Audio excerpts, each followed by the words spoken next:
go. Head On with Bob Kincaid. 3 hours of conversation, cussin', and a discussin' with America's only born and bred Southern liberal talk host. Head On with Bob Kincaid is brought to you each night by Coal River Mountain Watch.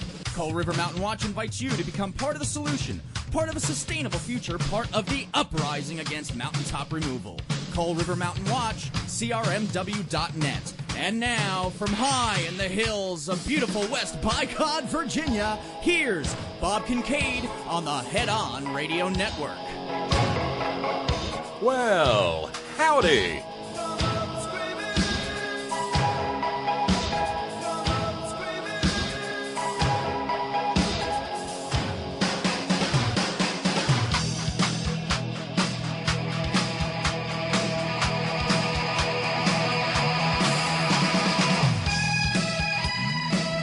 And here we are, 2 full weeks of May under our belts. It is the 17th of May, 2019. This is The Horn. Headon.live is where we live. That, of course, is where you go and click on chat room if you'd like to be part of the merry, wacky, zany, multimedia real-time extravaganza that takes place during the hours in which this program is live from 6 to 9 p.m. Eastern Daylight Time, 3 to 6 p.m. Pacific, and variations in between, or whatever time it is when you're listening to the podcast. Hi, it's Friday on the Front Porch. I'm Bob Kincaid, and here in about an hour we will get the Extraordinary Ordinary Roundtable fired up and the conversation going. But we begin every program here with thanks. Thanks going out to our subscribers for the 17th day of the month. Thanks to Nancy, and thanks to Gary Laborman, and thanks to Samuel. Thank you, all three of you, for being subscribers and thus partial sponsors of the program. If you'd like to be a subscriber, you can run over to the Contribute tab at headon.live and go through the process that way. There's just a little, it's two steps in, and there's a box you can click that says make this happen every month. Fundraising goal for the evening to finish the week, $553. $553, I think. And let's see, that would finish off today, yesterday, and the $53 we have left over from trying to catch up with Prayer Meeting Wednesday. And thanks to all of you for jumping in as you do from time to time to keep the program going. Thank you very, very much indeed. Lovely day here in almost level West by Coal Trump Virginia stand. Looks like it's going to be, if the weather holds, might actually get some sunshine this weekend, which would be lovely, which means might be able to fire up the smoker and shove the mower around the yard a little bit, do a little weed eating, you know, the kind of stuff that makes summer around here, and warm weather, not summer yet, but warm weather around here pleasant and pastoral and other words like that. If you would like to be part of the Friday on the Front Porch conversation, well, it's real easy. Just run over to headon.live and click on the Skype link there, and that will take you directly into the Old Holler Tree that we sublet from the Keebler Elves, wherein we hold the Extraordinary Ordinary Roundtable every Friday. Okay? Where to begin? It's always a challenge. But since we've spent so much time there this week anyway, let's start in Alabama. Because apparently Alabama Republicans are utterly incapable of recognizing the concept known as blatant hypocrisy. Let's start with the governor of that state, Kay Ivey, who became governor of that state only because Robert Bentley could not keep his penis within the boundaries of his traditional Christian, God-fearing, upstanding family values, marriage between one man and one woman, and instead went a-romping down to the redneck Riviera and made audio recordings about how he wanted to squeeze the breastises of a lobbyist, I believe she was, and thereby had his marriage fall apart and had to resign as governor of the state of Alabama, opening the position for one Kay Ivey, who, when she ran for governor, this is all just background, when she ran for governor, well, doggone it, the Republicans opposing her said that she should not be governor because she was an alcoholic lesbian. But it's all it's all squabbling in the family, so they made up, and they sent her that hateful bill, and she joyfully signed it into law.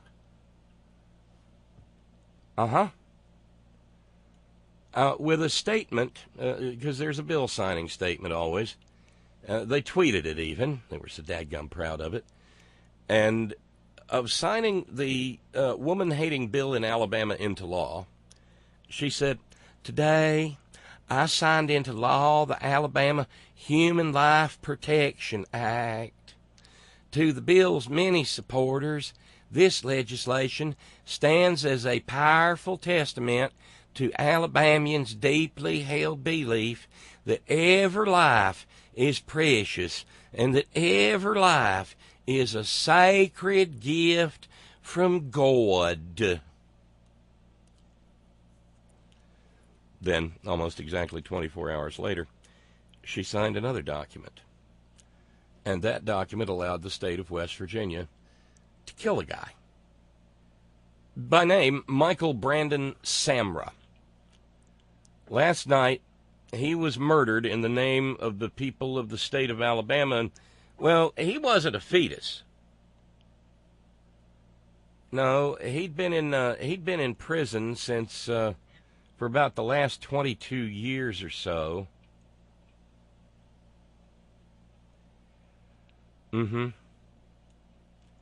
That would have made him 41 years old. He was involved in a murder. He was the wheelman, I guess you'd say.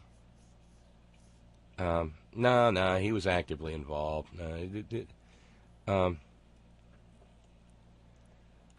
and a buddy who was 16, Mark Duke, they were convicted in 1997. They killed Mark Duke's daddy. They killed Mark Duke's daddy's girlfriend, and they killed the two little daughters that the girlfriend had. They did all of this as a result of an argument, because it's Alabama, over a pickup truck. So the fellow who went to prison at the age of 19 spent half of his life in prison. And then the state of Alabama, where, what's that language again? Every life is a sacred gift from God. Well, they murdered him by horizontal crucifixion, lethal injection. Yep. There was more to the story than that, though.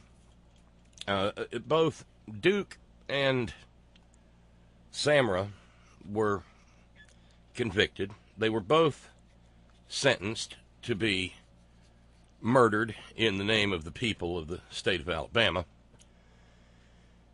But Duke's conviction was overturned because he was 16, and Samra's was let stand because he was 19.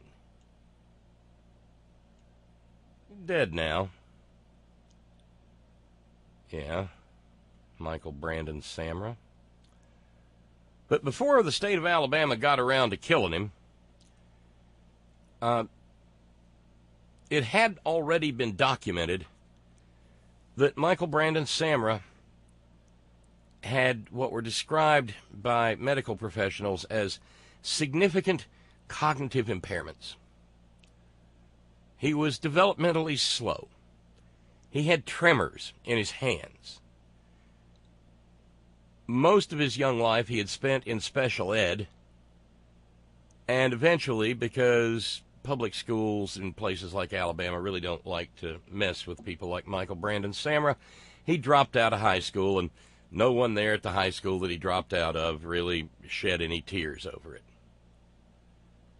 He had a below normal IQ and neurologic indications of what can best be described as a dysfunctional brain.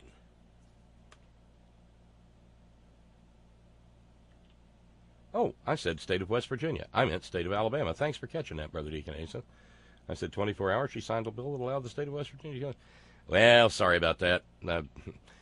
At least West Virginia has that going for us. We're not into executing people yet. But every year there's a Republican who introduces a death penalty bill in the legislature here. So if we give the maggots long enough, I'm sure they'll get around to it. We regret the error. But it's Alabama. And in Alabama, well, it's just, he's in a better place now, isn't he? No, not really. The universe ended for Michael Brandon Samra to the extent that he was able to comprehend the universe that he was in at all. And so maybe his life, well, maybe Alabama doesn't think that every life is so precious after all, or that every life is such a sacred gift from God. That, I believe, was the 6th sacred gift from God that Kay Ivey has caused to be murdered.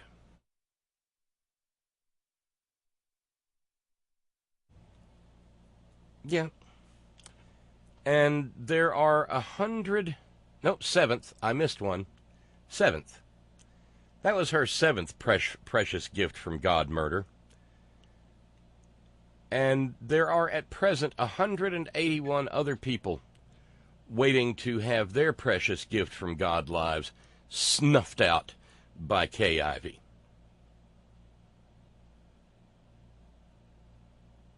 Proving that Alabama is not so much pro-life, but pro-fetus.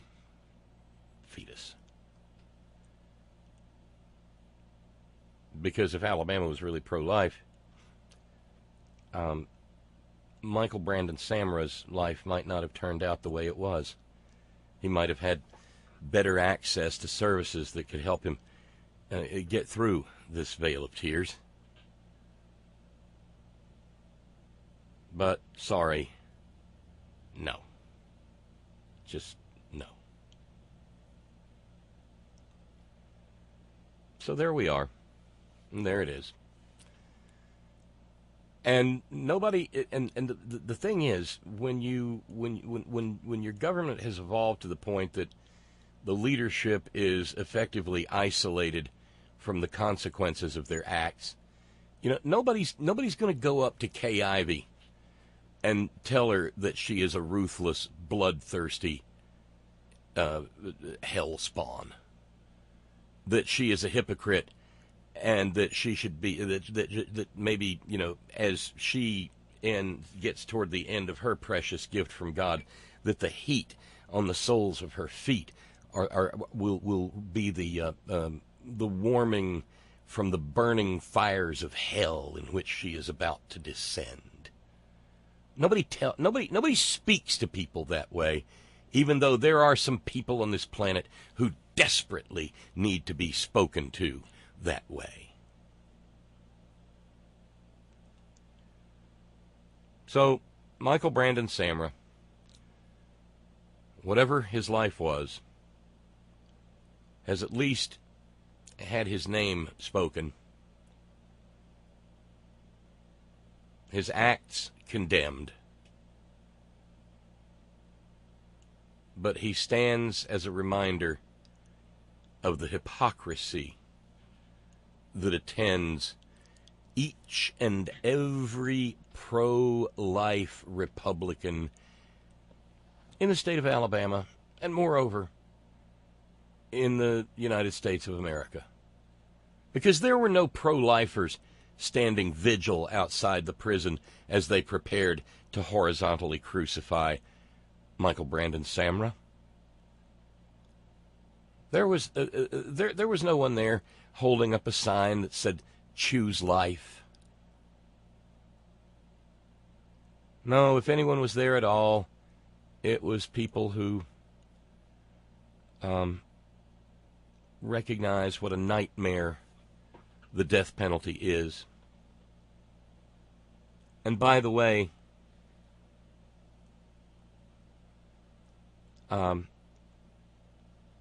just after she was sworn into office a couple of years back, the hypocrite Kay Ivey signed another bill into law that made it more difficult for people who think they have been unjustly convicted of a capital crime.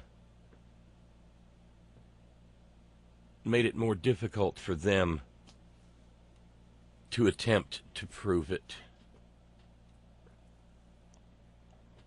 And so the likelihood went up as a result of this proponent of the sacred gift from God and the preciousness of life.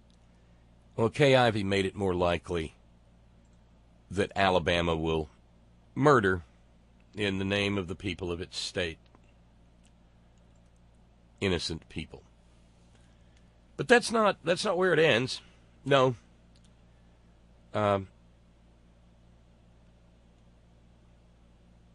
One of the things that Alabama isn't doing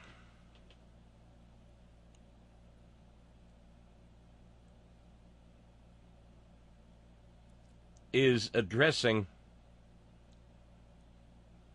the fact that Alabama has the fourth highest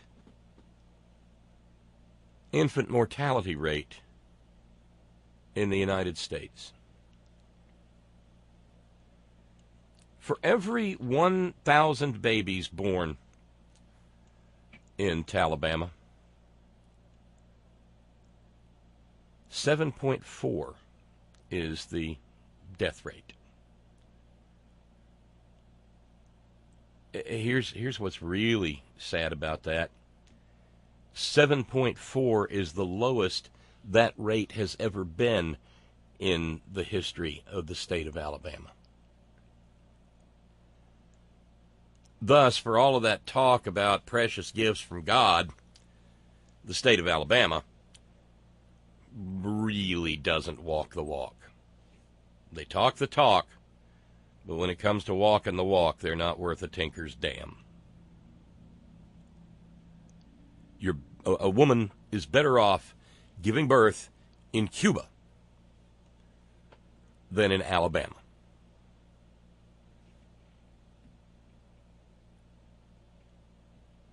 No kidding.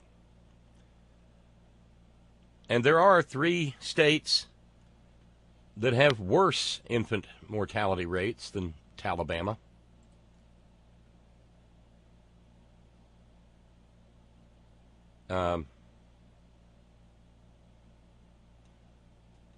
In 2017, 434 babies died in Alabama after they were born. Now, see, if that infant mortality rate could include abortions, I'm sure Alabama Republicans would cheer it and say, see, 7.4. Mississippi, to the immediate west, is at 8.6.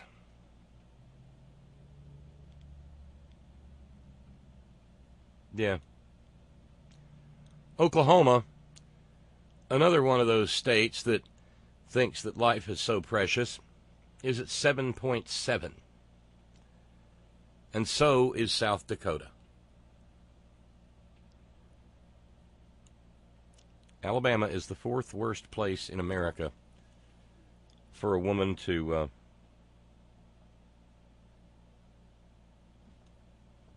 attempt to give birth. I think were I female in Alabama, it would cause me to have second thoughts about trying to, because the maternal death rate, the postpartum death rate for mothers, is also terrifyingly high.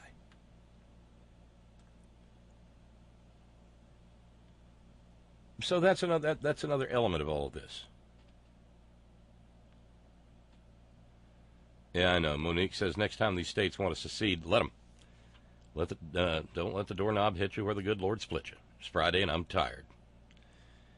I understand, Monique. I do understand. So there they are in Alabama, and the legislature obviously is working on stuff. They're in session, by Jove, because they had time to work up this nightmarish manifestation of their extreme hatred of women. And they had the help of no small number of women in that process.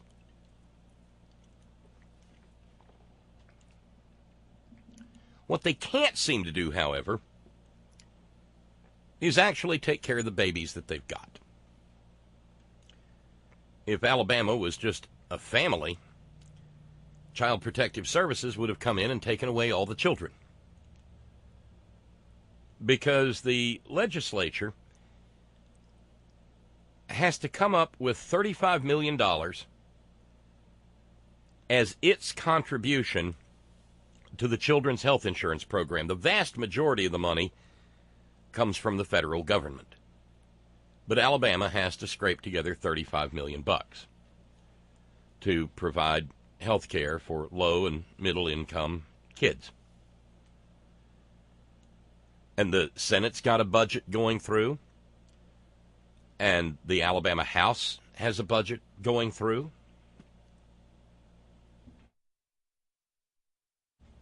But neither of them have put the $35 million into the budget that they are required to do in order to provide health care for born children of low and middle income parents. Steve Klaus, a Republican from Ozark, Alabama, is the House General Fund chairman. And he said, well, those are discussions we're going to have over the next couple of weeks.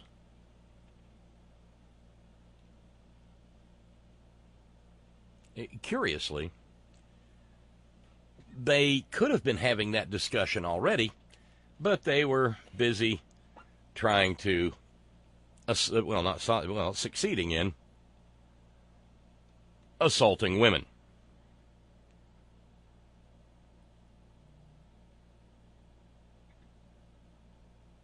Yeah.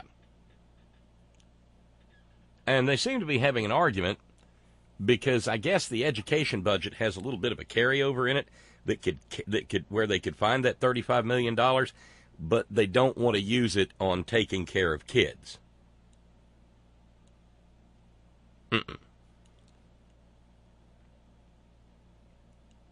Yeah, Kay Ivey, meanwhile, wants the $35 million to come out of the education budget. Those good, God-fearing, upstanding, Bible-believing, Christ-centered Republicans say no. Well, some say yes. Most of them say no. I know, Monique. Oh, my God, Republicans. They find lots of millions of dollars for other things, though. It's just when it comes to actually giving a fuck about the children who are born that it all kind of falls apart. By the way, the best places to be pregnant, the places where you've got the best of a fighting chance of having your baby survive in the United States? Massachusetts, 3.7. Minnesota, 4.8. New Hampshire, 4.2. North Dakota, 4.3. Oh, up there in Ohio where they want the 11-year-old to have her rapist's baby? Yeah, Ohio's not such a great place either. 7.2 is the infant mortality rate in Ohio. Yeah. California, 4.2. Colorado and Connecticut tied at 4.5. You know, you're never going to get to zero because sometimes things just go wrong. But, of course, they don't care in places like Alabama and Ohio and Kentucky and Mississippi. Tennessee, 7.4, tied with Alabama. Yeah, don't much care.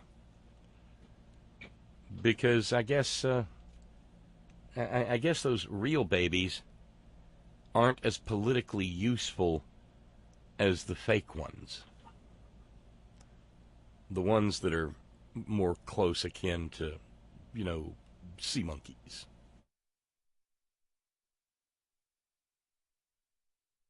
So I thought we should probably address all those things and put a little bow on it to demonstrate just how awful these Republicans are. Steve in New York says, I'm having a hard time caring. I'm torn between caring about folks in Alabama and not. Your current story is making me doubt that given the suffering of the women who didn't vote for this. However, Bob, those folks keep doing this, at which point do we in the civilized world just not care? What sometimes really sucks is being a liberal, progressive, etc., because that means I have a conscience and I can't necessarily countenance that. It's troubling. It's like the conversation I had with Flavio last night. I mean, if you care enough to try to help, then listen to the people who are engaged in the struggle on the ground. And by struggle, I don't mean lack of a Trader Joe's, as that asshole from Huntington, West Virginia, argued this week in print.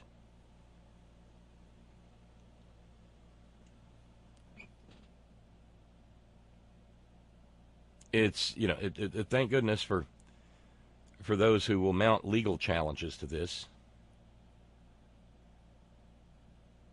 But, and this is kind of history-ish, I know, and I know it kind of relies on superstitious concepts. But when you consider that the first great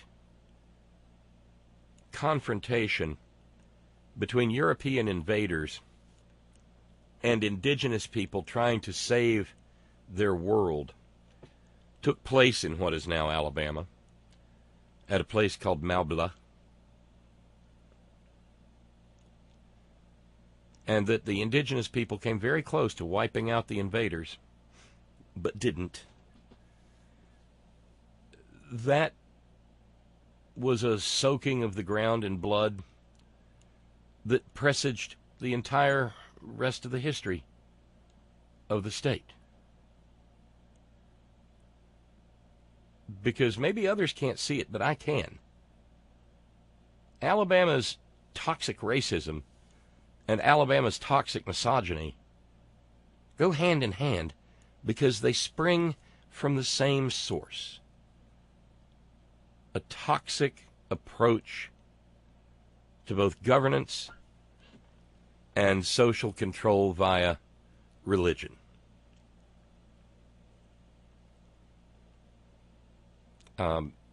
My friend Jeff Biggers wrote a book called Trials of a Scold about a magnificent woman named Anne Royal, America's first muckraker journalist. And she wrote travel logs. And she went down to the Alabama frontier when it really was the frontier and documented what a hellish existence it was for people who were not well-to-do. Alabama has mostly never been a good place. Is there a good place to be poor? Is there a good place to be exploited, overworked, underpaid, not paid at all? I don't know. But Alabama was a bad place. There in the midst of the forests rose up magnificent plantation mansions built by people whose labor was stolen from them, whose babies that survived were born into a system that would eventually, as soon as they were able to work, steal their labor from them.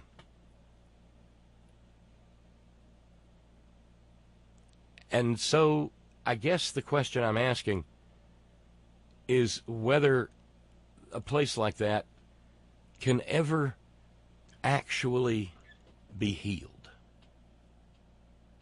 We had a chance.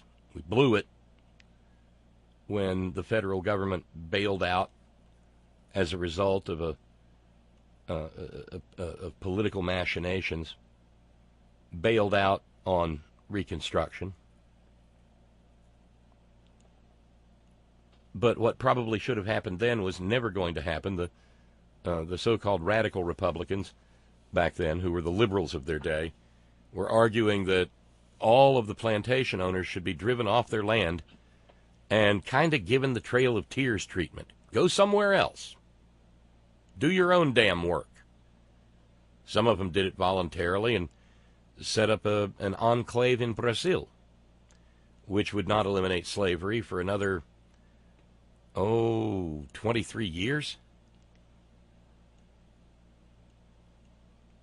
But that didn't happen. And so the system self-perpetuated. Kevin in Colorado Springs says, but Bob, how much will it cost Alabama Republicans to defend their new anti-abortion law all the way up to the Supreme Court? That could go to the $35 million shortfall. Yes, it could. But there's no amount of money that is too great when it comes to putting bigotry and hate ahead of the well-being of the people who live in the state. For sure. But I've mentioned over the course of the week that these anti-abortion bills are a sort of competition. Georgia competing with Alabama, competing with Ohio, to find out who can take the biggest, runniest, stinkingest dump on the female gender. And Alabama, proudly, I'll tell you, proudly, as Kay Ivey noted, ran to the forefront with their bill, but they are about to be overtaken by, drumroll please, Texas. Yep. Because Texas ain't playing. Texas is finally going to say what other states have been because there's kind of a third rail in abortion politics. The logical conclusion to anti-abortionism is not just that you should put the doctor in prison for 99 years, which is what Alabama does, but rather that what you've got to do, and remember, Donald Trump at one point in time when he was running for president said this is how he felt about it, And then he ran away from it when people... It was the one thing he ran away from. He didn't run away from making a mockery of a man with a disease. He didn't run away from the sleazing he did of the appearance of women. He didn't run away from his Mexican rapist comment. He didn't run away from his John McCain comments. But he ran away on one occasion. And that was when he said that women should be prosecuted and imprisoned for having an abortion. That one he backed off of. Well, yeah, that wasn't really what Donald Trump meant. Right.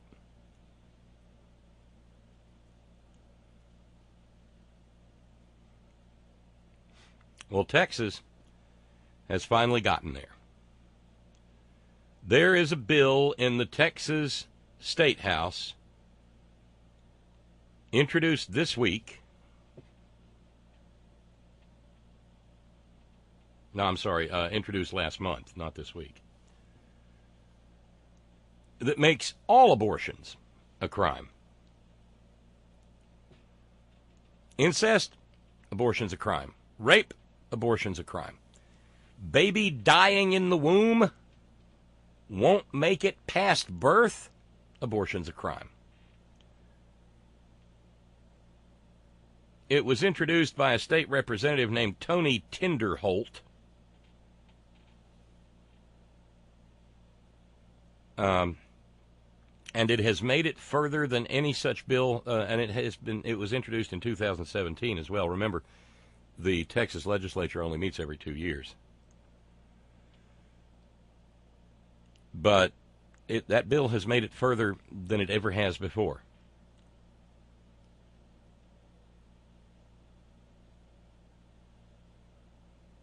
It's not without opposition. Tony Tinderholt, speaking to the Texas Observer, said, "Well, we mean to force women to be more personally responsible with sex." None of that personal responsibility for the Tony Tinderholts of the world, though. No.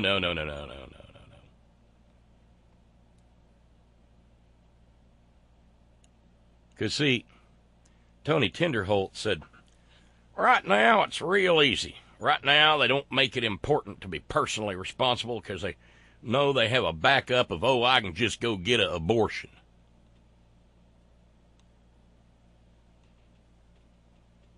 So, don't be surprised if Texas doesn't get out there in front of Alabama, which will then drive Alabama crazier than a sprayed roach, and they'll have to introduce a bill that says not only will we prosecute the woman, we'll put her in the stocks or the dunking chair, or we'll allow her skin to be flayed from her body on live TV for all to see, because they're in a sort of a downward spiral of viciousness and hate. Meanwhile, Texans for Life, they said they're opposed to this bill. Because, see, if you let these bills reach their natural conclusions, then it will collapse under the weight of its own viciousness. They can't be out there saying outright what every last one of these political monsters really thinks. Meanwhile, let's check in the Show Me State, Missouri. Yeah. The voters of some House district there have sent a pasty-faced, doughy white man by the name of Barry Hovis to the Missouri House of Representatives. He is, of course, a good, God-fearing, upstanding, Bible-believing, Christ-centered, evangelical Republican. And Missouri's been debating abortion too, sure. And during the debate over the bill that they passed last week in Missouri,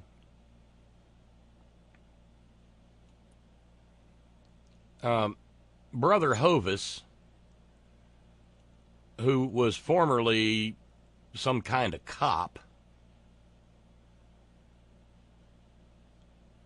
well, Brother Hovis said that them women's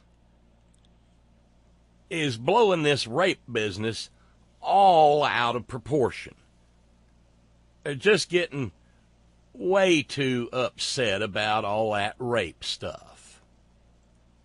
But there's a big exception when we're talking about innocent life and someone who's went out and purposely killed someone that would make them eligible for that death penalty. And those are topics I want to discuss later. But by having this point not start until 8 weeks, let's just say someone goes out and they're raped or they're sexually assaulted one night after a college party. Because most of my rapes were not the gentleman jumping out of the bushes that nobody had ever met. That was 1 or 2 times out of 100. Most of them were date rapes or consensual rapes, which were all terrible. But I'd sit in court. Yeah, he said it. Consensual rapes. I don't even know what that is. I mean, I'm plumb licked. No freaking idea. I mean, consent and rape can only exist in the same sentence if the word consent or consensual is in the negative. Because consent is presumed to be in the negative because it is rape. Even with something like what we call third-degree sexual assault in West Virginia, which is often referred to as statutory rape, well, that is defined as sex by an overage person with an underage person in which the law deems the underage person incapable of consent by reason of age.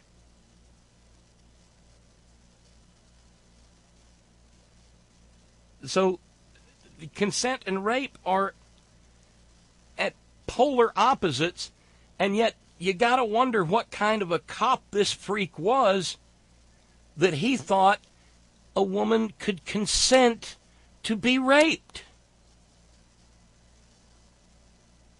Jesus Christ.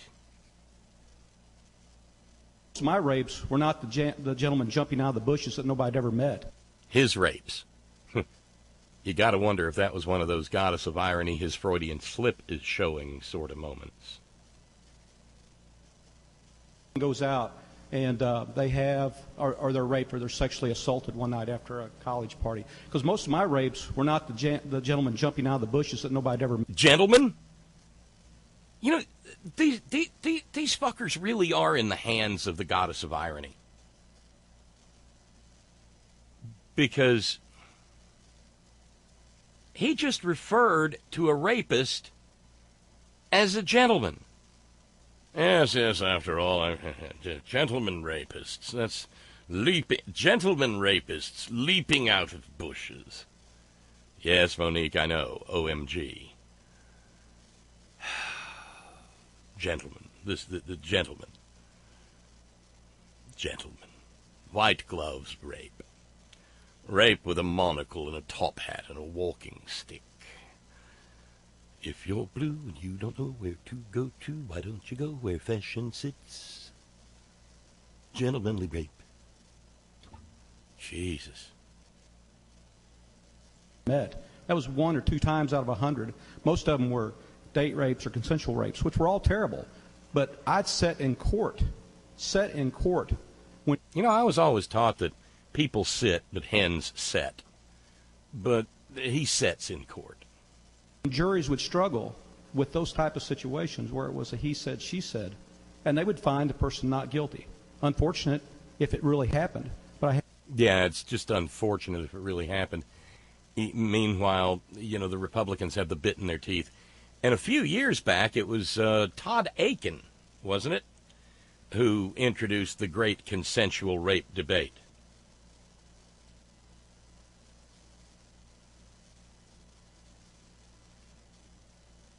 And it proved to be problematic for them. But this time through, they just don't care. Yeah, Monique, that's true. Someone needs to check on what district this thing was a cop in for unsolved rapes. Not playing. But, you know, this is another case of when they believe them, when they tell you who they are. Because they're not playing either. David in South Carolina staying with a note. Judges from the Confederacy, their latest trick is to put sycophantic GOP judges on the Ninth Circuit. These people do not even reside in California and are opposed by both California senators. It is literally unprecedented. Precisely, Monique pointing out, these people seriously project and they tell on themselves.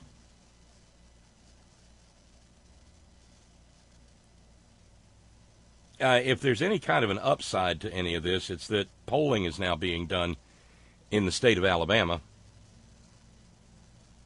It had not been released before. Mother Jones has the story. And there's that magic number again. Only 31% of voters in Alabama, which is roughly the same percentage of maggots nationwide, only 31% of voters in Alabama support a total ban on abortion. 65% oppose banning it in cases of rape and incest, or, as we understand it now, support allowing a woman to exercise her constitutional right only after she has been subjected to sexual violence.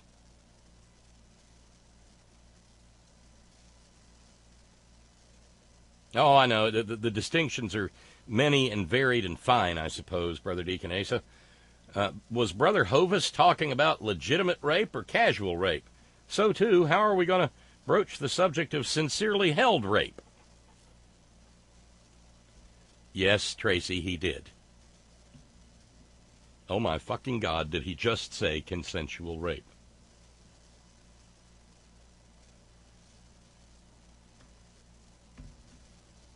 Yeah, Agnes sent me that story about the poll in Alabama.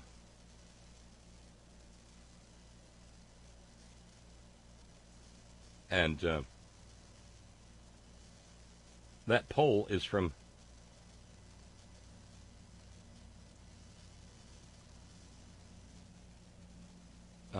last year. And there is a reference to the fact that, again, to Todd Aiken. And then Richard Murdoch, who called rape a gift from God.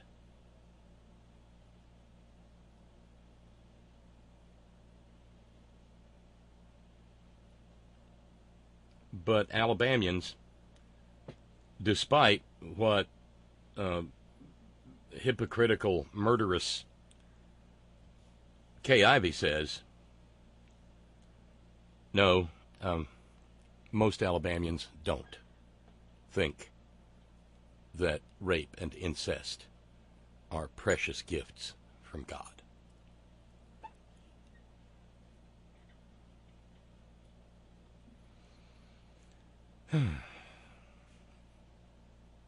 Sooner or later, they'll pass the law that puts women in prison for getting an abortion. And maybe then this country will begin to wake up. I mean, look, okay, so maybe there's not so much waking up to be done, because 60-70% of the population of this country supports keeping abortion safe and legal. And a decision to be made between a woman and her and a medical professional and if she believes in one, an imaginary friend.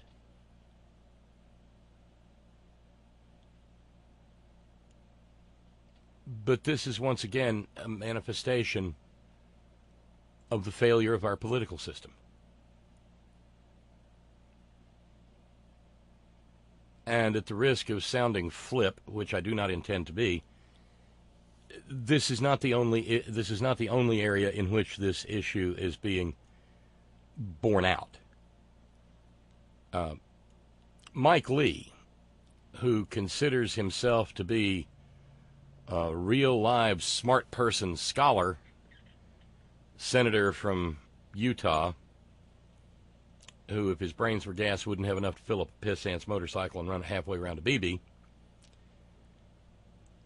decided to unburden himself of his feelings about the LGBTQ Equality Act, which was passed over in the House of Representatives and is another of those bills that's just sitting at the Senate and waiting and waiting and waiting and waiting. So today, Mike Lee took to the Twitter where he said, Americans are becoming more tolerant every day, which is why the Equality Act is so counterproductive. It unnecessarily pits communities against each other and divides our nation when patience and understanding are so sorely needed. I think he's being strangled by his Mountain Magic underwear.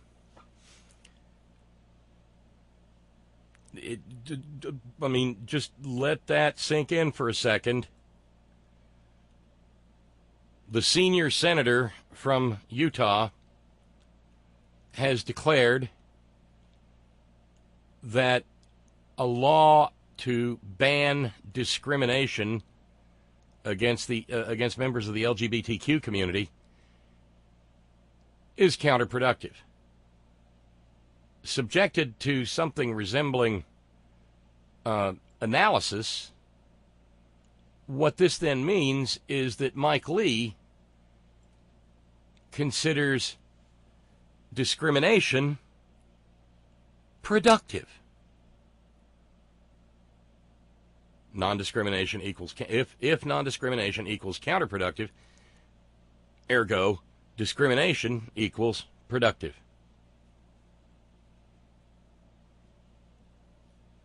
Unnecessarily pits communities against each other? What community? Poughkeepsie versus Peoria?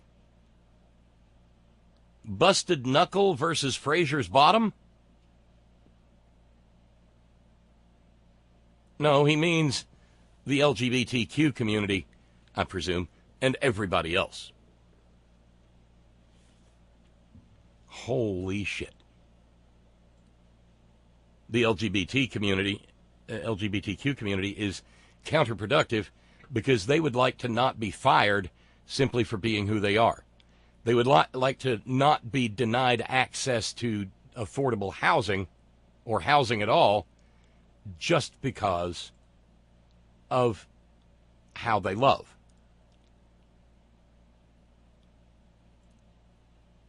We got that? Yeah. Real genius, that Mike Lee.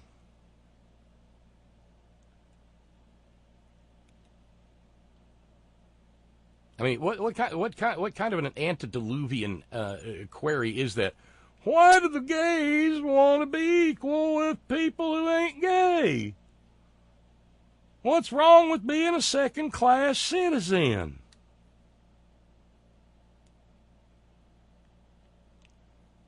You can't make this stuff up.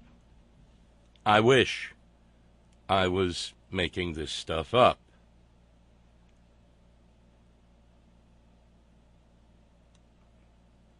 As Monique points out, they're all insane. Steve in New York says, anti-LGBT discrimination laws make discrimination based upon sexual orientation, among other things, illegal. I can't wait until a person is fired for being straight. which is itself, let's remember, a sexual orientation. Whoo-wee! There would be more millions raised on the back of that case by outfits like Liberty Lobby and that grifter Matt Staver and the American Family Association and Fuck Us Some Families and oh my God. You know how much money they raised off of a goddamn wedding cake, right? Sure.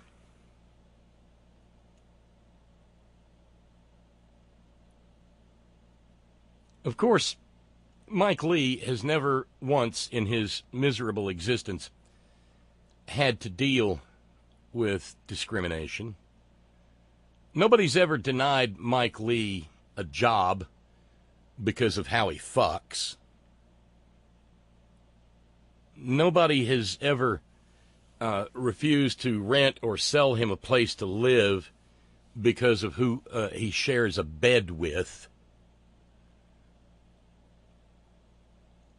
Mike Lee is one of those people that Dr. King was talking about in Letter from Birmingham Jail when he says that the people who say, wait, the time isn't right, are greater enemies than the bull conners with their fire hoses and attack dogs.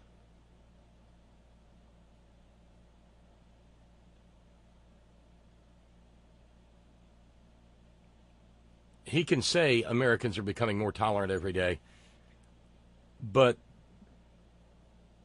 people in the LGBTQ community continue to be beaten, maimed, assaulted, murdered on a daily basis in this country. So his opinion cannot stand the scrutiny of fact.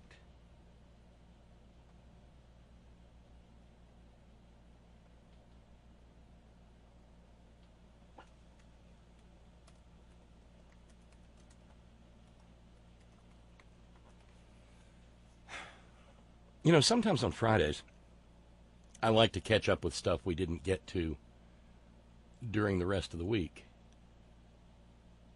But we haven't been able to do that in a long time because there's no let up.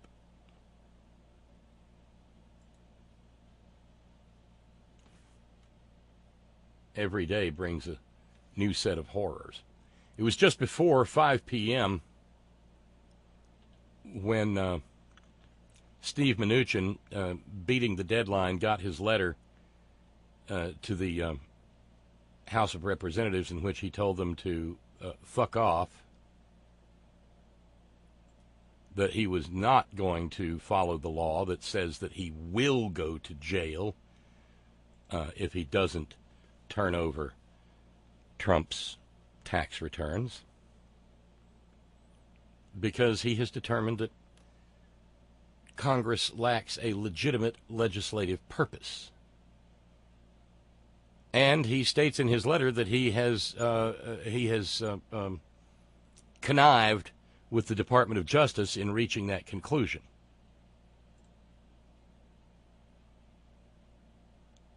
Yeah.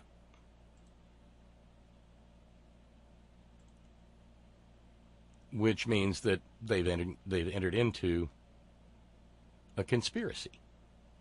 Yay.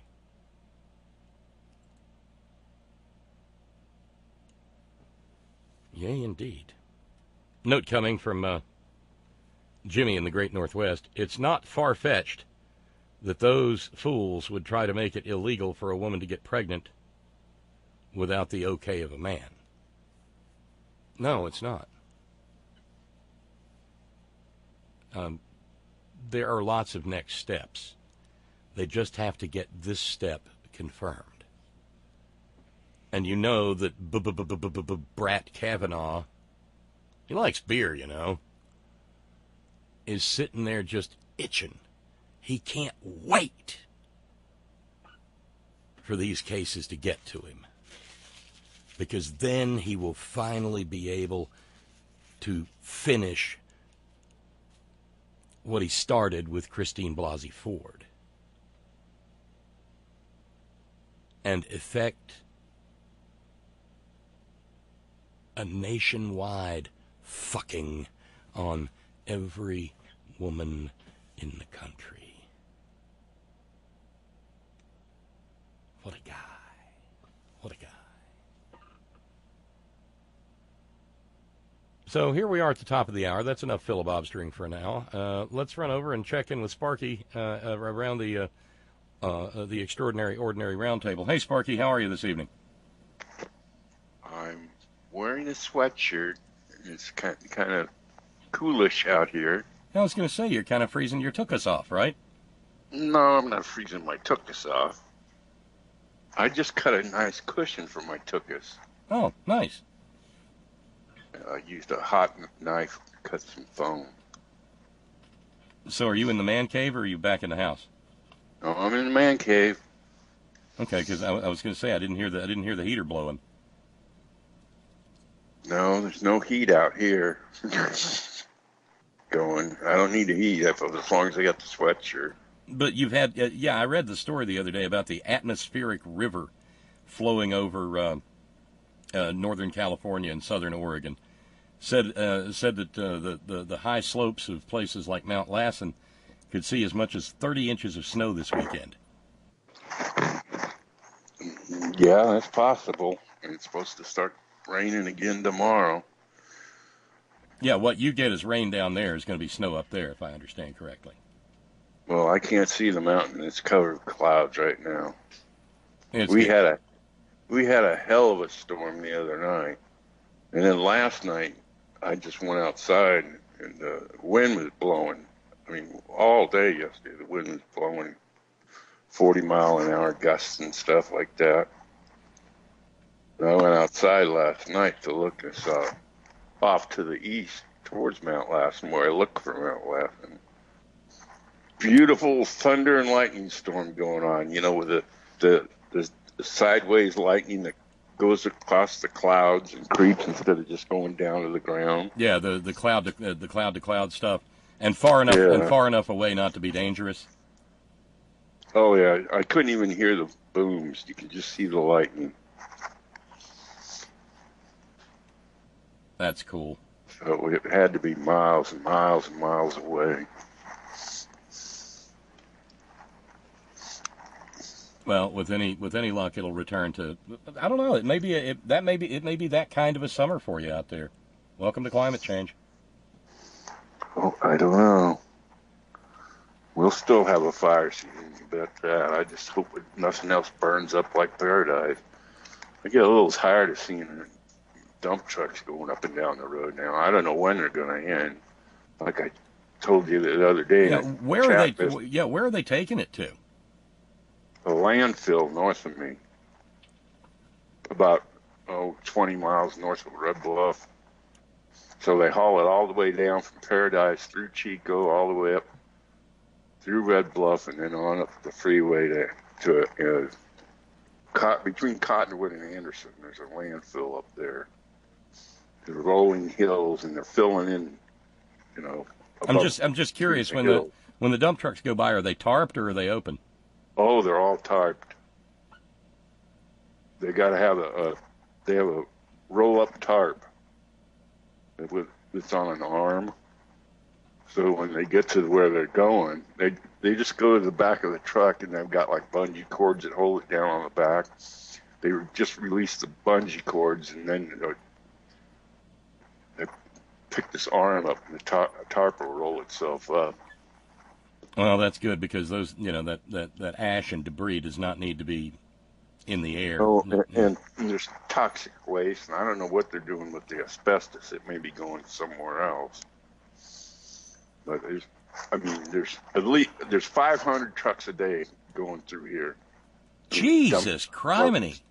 A day going up to that landfill, and I'm sure there's a whole bunch going south too to Wheatland. They got another landfill down there that they're using. Well, when you got 19,000 structures burnt to the ground, there's a lot of waste. Yeah, no kidding. Concrete slabs. And it's going to be, and it'll be a long time getting back to anything resembling normal. They got to dig out the dirt if it's got toxic waste in it. Some of the sites have been roped off with tape. The guys are in spacesuits cleaning up the asbestos. Because it was old buildings that had asbestos in it, is that? Oh, yeah. I mean, the downtown area of Paradise had burned up. It's been there for, since after the war, probably, when the first migration started out of the Bay Area. Because a lot of people started moving. That's how my parents got up to Willows first, and then when my mom got her teaching credential from Chico State, we moved to Red Bluff for her to take a job here. And then my dad went to work building the freeway through here. So, are you going to be subject to those PG&E blackouts? I'm not sure, because I'm thinking mostly in the foothills, where there's a lot of power lines and stuff in there, but because there's a big power line that runs from Oroville right through Paradise. And that's something that might have had something, because I'm sure it's probably a limb that broke off and got blown. They had 70-mile-an-hour wind gusts, just like Santa Rosa did. So I mean, is anybody, because I noticed on the Green News Report yesterday, Brad and Desi talking, and Desi asking, why don't they bury these things? Is it just too much or too expensive, or they don't wanna, or? Because, I mean, around here, I ask because around here it would be very, very difficult to bury power lines. Because you go a foot deep and you're on top of sandstone that goes, the rest of the way to the center of the earth. Transmission lines are on the towers and stuff. Yeah. Because they can't bury those two, because they have to, the voltage on them is so high. They couldn't put them in the ground.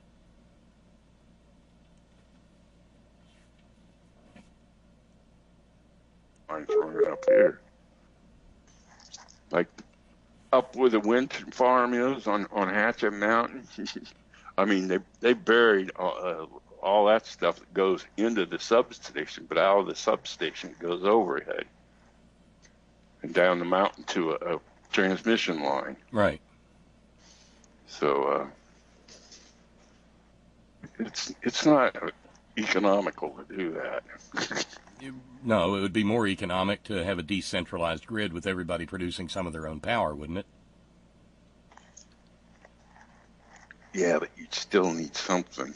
Yeah. I mean, you still need to get the power off the wind turbines and the big, like the solar plants they got down in the desert in Southern California that run 24 hours a day with the molten salt. Yeah, I was going to say, those are the solar furnaces with the salt. I still think that's really cool. Well, and fire season starts officially, what, June? When CAL FIRE says it starts. Yeah. You're probably already in it, you just don't know it. Yeah, but everything's pretty much wet again here now, so I don't think there'd be any major fires. Yep, Grady sounds excited. Oh, he chases after the German Shepherd next door. They have the neighbor one house over, she's out riding her horse. Ah. And she's got two Australian Shepherds that are running around with her. She's got a little track over there that she's made. And she just barely trot the horse around. The dogs are running in front of her. That got the German Shepherd next door going, and that got Grady going. Domino effect. Oh well, Yeah. it looks like we've got a good group in this evening. Let's run around and see what's going on. Hey, brother Steve, you had a question to get us kicked off, didn't you? Bob, the pimp in the box. What's going on, brother? Wait, the who and the what? The pimp in the box. Me? What's shaking, bro? Oh, not a heck of a lot. Just I really do hope I get some decent weather this weekend. I haven't fired up the grill since spring started. Yeah. Yeah. Well, I hope you get some good weather too. It looks like a heat wave is coming in here in the southeast. It's going to be near 100 next week. So, weather's just gone off the hook, man. Oh, it got real nice and warm today. Sometimes I gotta work on getting everything redone here in the studio. I'm just gonna have maybe this weekend, if it stays dry enough that I can haul some stuff out into the yard, and get it set up so that I can go out and use a wireless mic and sit in the sunshine and do the show. I think that'd be cool. Well, let's get this out of the way first. I want to put up Steve welcomes Bob, the Pimp in the Box challenge. The all-around great guy Steve Pimp in the Box challenge, okay? No, you're the Pimp in the Box, bro, not me. Will you explain that? Yeah, because I'm a little lost. The Jim Rome Show? Yeah, that's from the Jim Rome Show. Okay. So, yeah, I didn't know. I didn't know he was still on the air. Have a take and don't suck, man. Dude was talented. Well, he still is, you know. Yeah, I mean, yeah, the Pimp in the Box. Okay, Pimp in the Box challenge on the table. There you go. Steve's Pimp in the Box challenge. It's on the table. So I'm glad somebody else has heard of that, so that would get it, you know. You didn't have a clue, did you, Bob? I'd probably heard it somewhere along the way, but it's been, like I said, it's been a long time since I even considered the existence of Jim Rome. Yeah, it just means somebody cool coming out of your radio. You know, okay. That's all. You know. Got it? Got it. So, so what's the challenge? It's $20 Pimp in the Box challenge. Okay, and let me see here.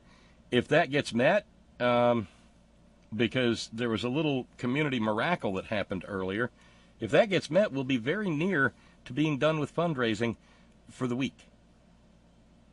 Big thanks to another member of the fraternity of Steve, who jumped in and knocked out a big lump of it, so that that'd get us down to about what, 15, 20, like $20 more to go, and we'd be done.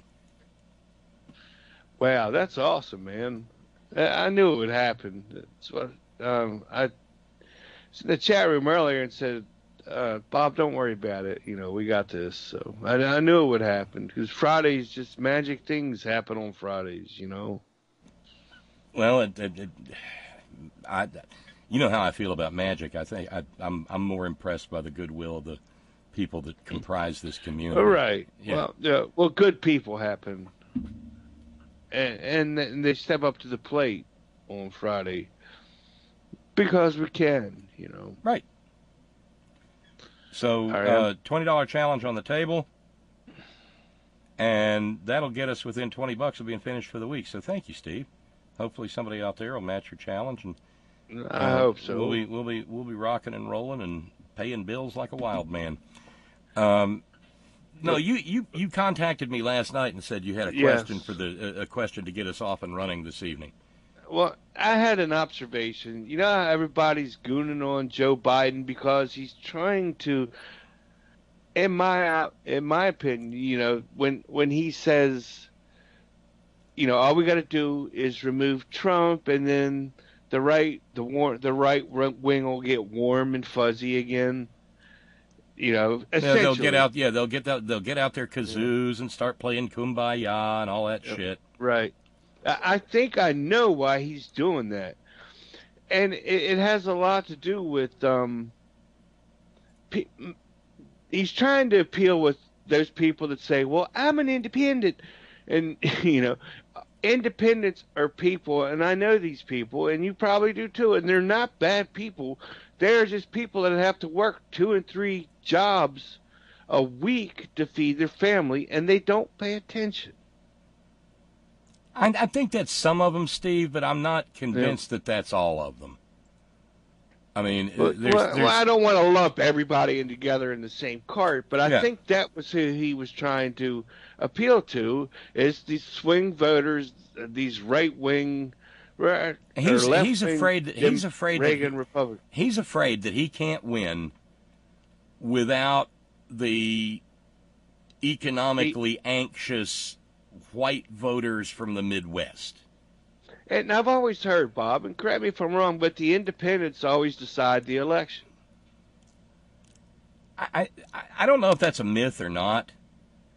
You've heard it, though, I don't. Sure. I don't think they decided the election in 8 or 12, and I don't think you can draw any conclusions about 16 because it was a perfect storm of fuckery between the Russians and Comey, and a campaign that was not and this isn't I'm not picking at scabs, but a campaign that wasn't run particularly well. It was atypical. And we got fucked in 2000 too.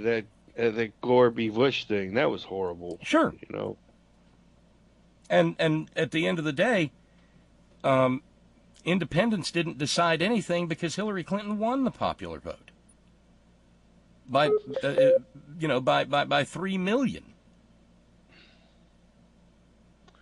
But my thinking was that's why he was angling this like he is, and I was just wanting to get your feedback and your take and everybody else's takes to see if I'm off my nut or am I onto something here.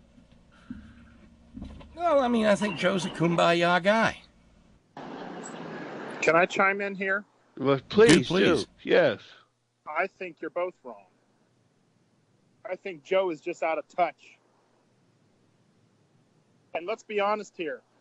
Independents don't mean shit if you can't turn out your base.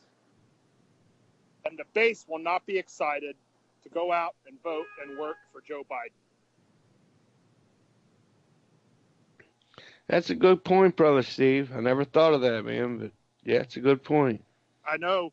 I'm going to be honest with you. If that's what they do, listen, if the Democrats don't impeach, if they don't ramp up, if they don't play like the Republicans would play, and then they go ahead and nominate that thing, I'm done. Well, if they nominate that thing, I'm going to be a sleepy Joe Biden supporter. I have to be, Steve. I mean, God damn, man, I have to be. As bad as it's going to hurt me, here we go again. Vote for somebody you don't want to vote for, but fuck. It's either this or this orange monster. What scares me to death is the fact that there are too many indicators that he's going to wind up doing the same thing that Hillary had to do, and that is spend an entire campaign in response mode. What about the busing, Joe? What about the crime bill, Joe? What about the bankruptcy bill, Joe? What about Anita Hill? Anita Hill. What about Anita Hill, Joe? Right, he's got so much baggage, but with baggage comes he knows where all the bodies are buried too. He could get shit done. He's got that, and I don't want him. I'm not going to vote for him in the primaries, but if hold on. What can he get? Wait a minute, a second. I'm sorry to interrupt, but what can he get?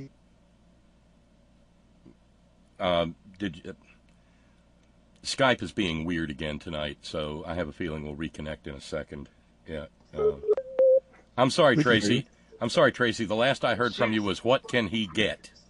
What can he get done? I can't be specific, but he knows how to get shit done. And, because he sees it, and I'm not endorsing him. Fuck, he's the last one I want. I mean, but if I have to, I'll vote for him. If he's the only one on the ticket, I understand that, but because you just said and this is the problem, and I do not attack people, and I usually just sit and be quiet when I listen, throughout the program, and then I chime in on, when you guys start talking about women's issues. But this one is like, when you say he could get stuff done, but you don't say what he can get done. I don't know specifics, but I do know that he's been in this what you're saying, that he knows where all the bodies are buried. So what you're saying, Steve, is that he knows the process and he's got right.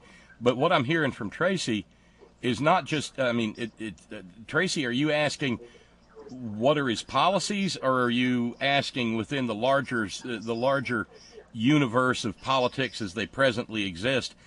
How can he get anything done? Right, pretty much both, actually. Because the thing is, for what he has gotten, the things that he has gotten done, like the crime bill and the whole busing issue, and I'll never forgive his ass for that credit card thing that he pushed and the bankruptcy thing. My interest rate tripled. I don't know enough about. Not my interest rate, but my minimum payment tripled. Go, Tracy. I don't know enough about Joe Biden, other than what I don't know enough about him other than what I know about the busing, the bankruptcy, credit, all this stuff. So the things that he has gotten done have been kind of detrimental to people, especially black people. He got Clarence Thomas on the Supreme Court. Yeah, that's what needed. Right. Yeah. He got so it's just, I mean,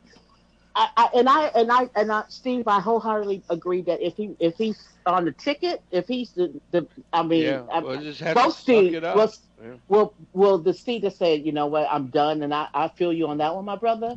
But and on the one that if he is the nominee, then I have no other choice but to vote for him. But when I'm hearing, I'm listening to what Elizabeth Warren is talking about love her, now that she's going full throttle on, making sure she's trying to introduce bills about abortion laws, that they're federal and that they can't.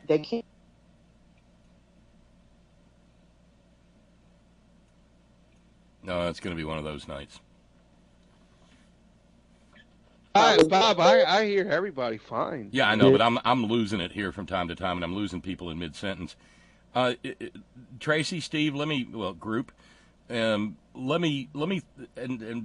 maybe I'll probably wind up being called ageist or something out of this, but I've still got a case of the Crawleys over the fact that the guy that they think can beat Trump is going to make Trump the young guy in the race.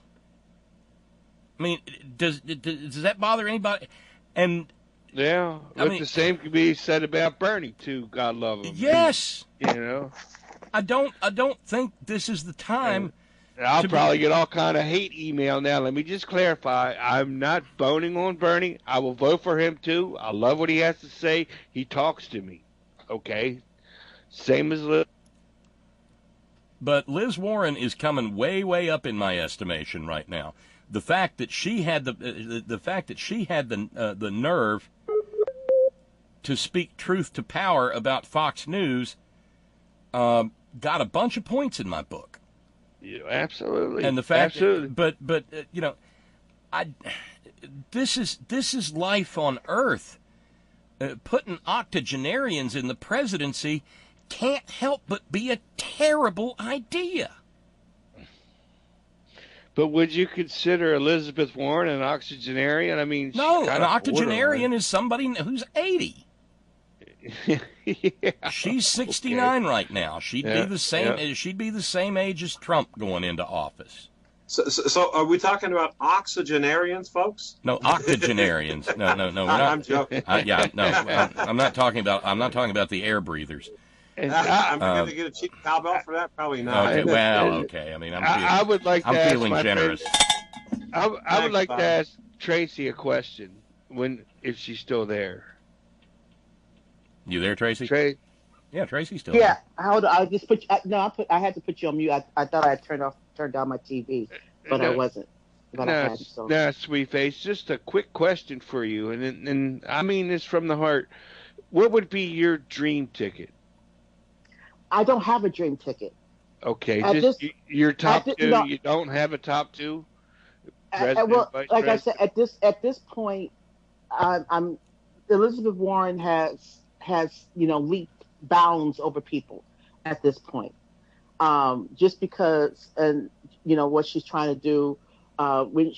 Just what Bob said about the fact that she said, I will not appear on any town halls for Fox News because of who they are, what they represent, and I'm not even about to bring my Democratic people to Fox News to up their ratings. I will not do anything to help Fox News. And that sets her off against the people who want to go and wallow with them. And unfortunately, Bernie was one of the people who went for a wallow. But I'm an independent. Well, I disagree. With what? With what? This is Jason here. Hey, Jason, what's going on, bro? Good. I haven't called in. I called in a couple times before, but it's good to hear from you. Good to hear from you. I'll just say I completely respect and understand Elizabeth Warren's refusal to go on Fox, and I also I'm glad that she was not shy about calling them the propaganda shit factory that they are. However, I also think Bernie's valid too. I mean, he can engage with people that aren't necessarily religious conservatives, but they're just misguided. Folks that they will respond to a populist message. The question is whether it's going to be an economic populist message coming from Bernie, or is it an authoritarian populist message coming from Trump? They'll go either way, and Bernie, potentially needs Fox to reach some of those people. So it's not. Anyway, I'll stop there. Well, no, I mean, go as far as you need to go, Jason. But I think you think people exist over there that I don't think exist over there, because I have the experience. I have the West Virginia experience of 2016. Well, you live right in the middle of it, and I live in bluer than blue San Francisco Bay Area. So I admit that my perspective is much different than yours. And the only thing that I would, and I've mentioned this before, but. Bernie won all 55 counties in West Virginia in the primary in 2016, and a shit ton of those people they did not walk, they ran to the polls to vote for Trump, because he had told them during the primary season, don't worry about voting for me, vote for Bernie. He said that. And they did, and even if Bernie had been the nominee, there was no way they were ever going to vote for him. So, I mean, I just have to take that into consideration.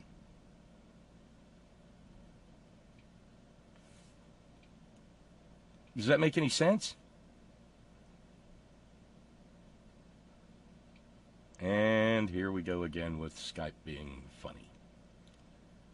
The group will be back in a minute. I hope. And we're back.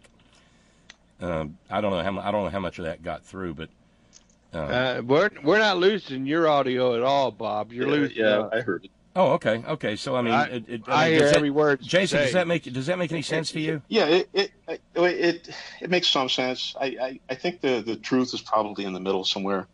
In that, I think some of them can be swayed, and some of them are goners. They're part of a cult, and the more you try to sway them, the more they dig into their cult alt reality. And so I don't know where the line is. I don't think it's absolutely one way or the other. I don't know.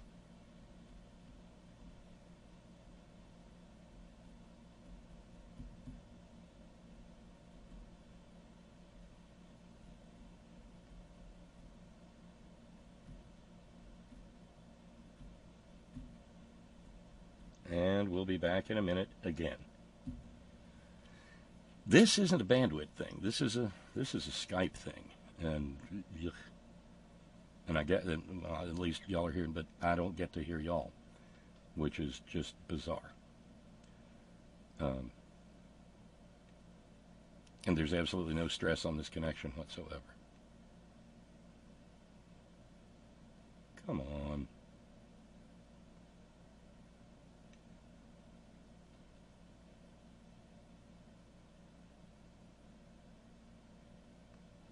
Oh, for pity's sakes.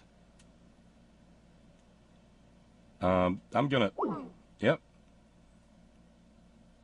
bail out and jump back in.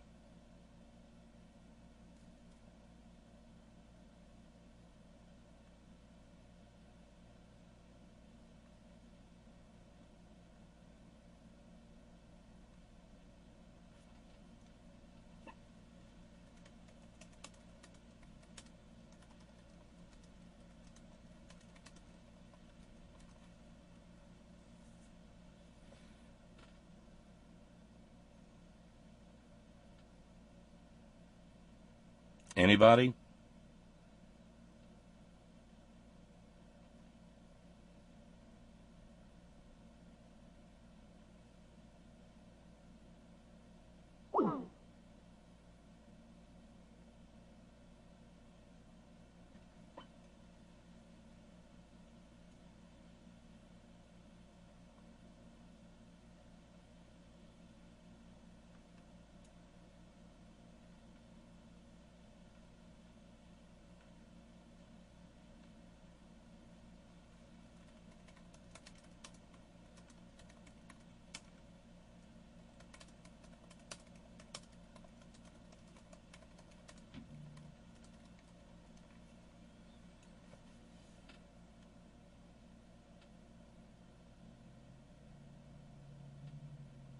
Sorry, dead air.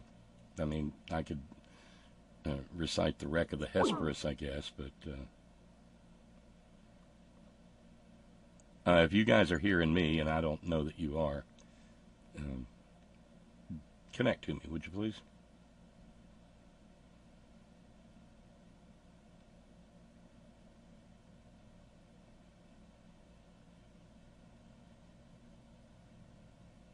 Well, there's part of the problem.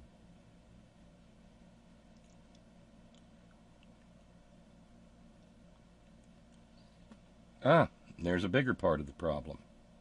Of course.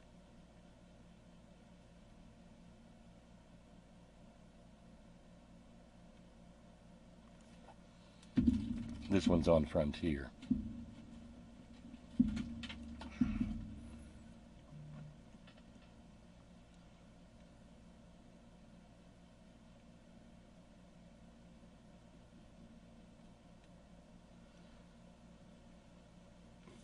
Yeah, no. If you're listening to the stream, you're hearing me fine. It's just trying to get into the group.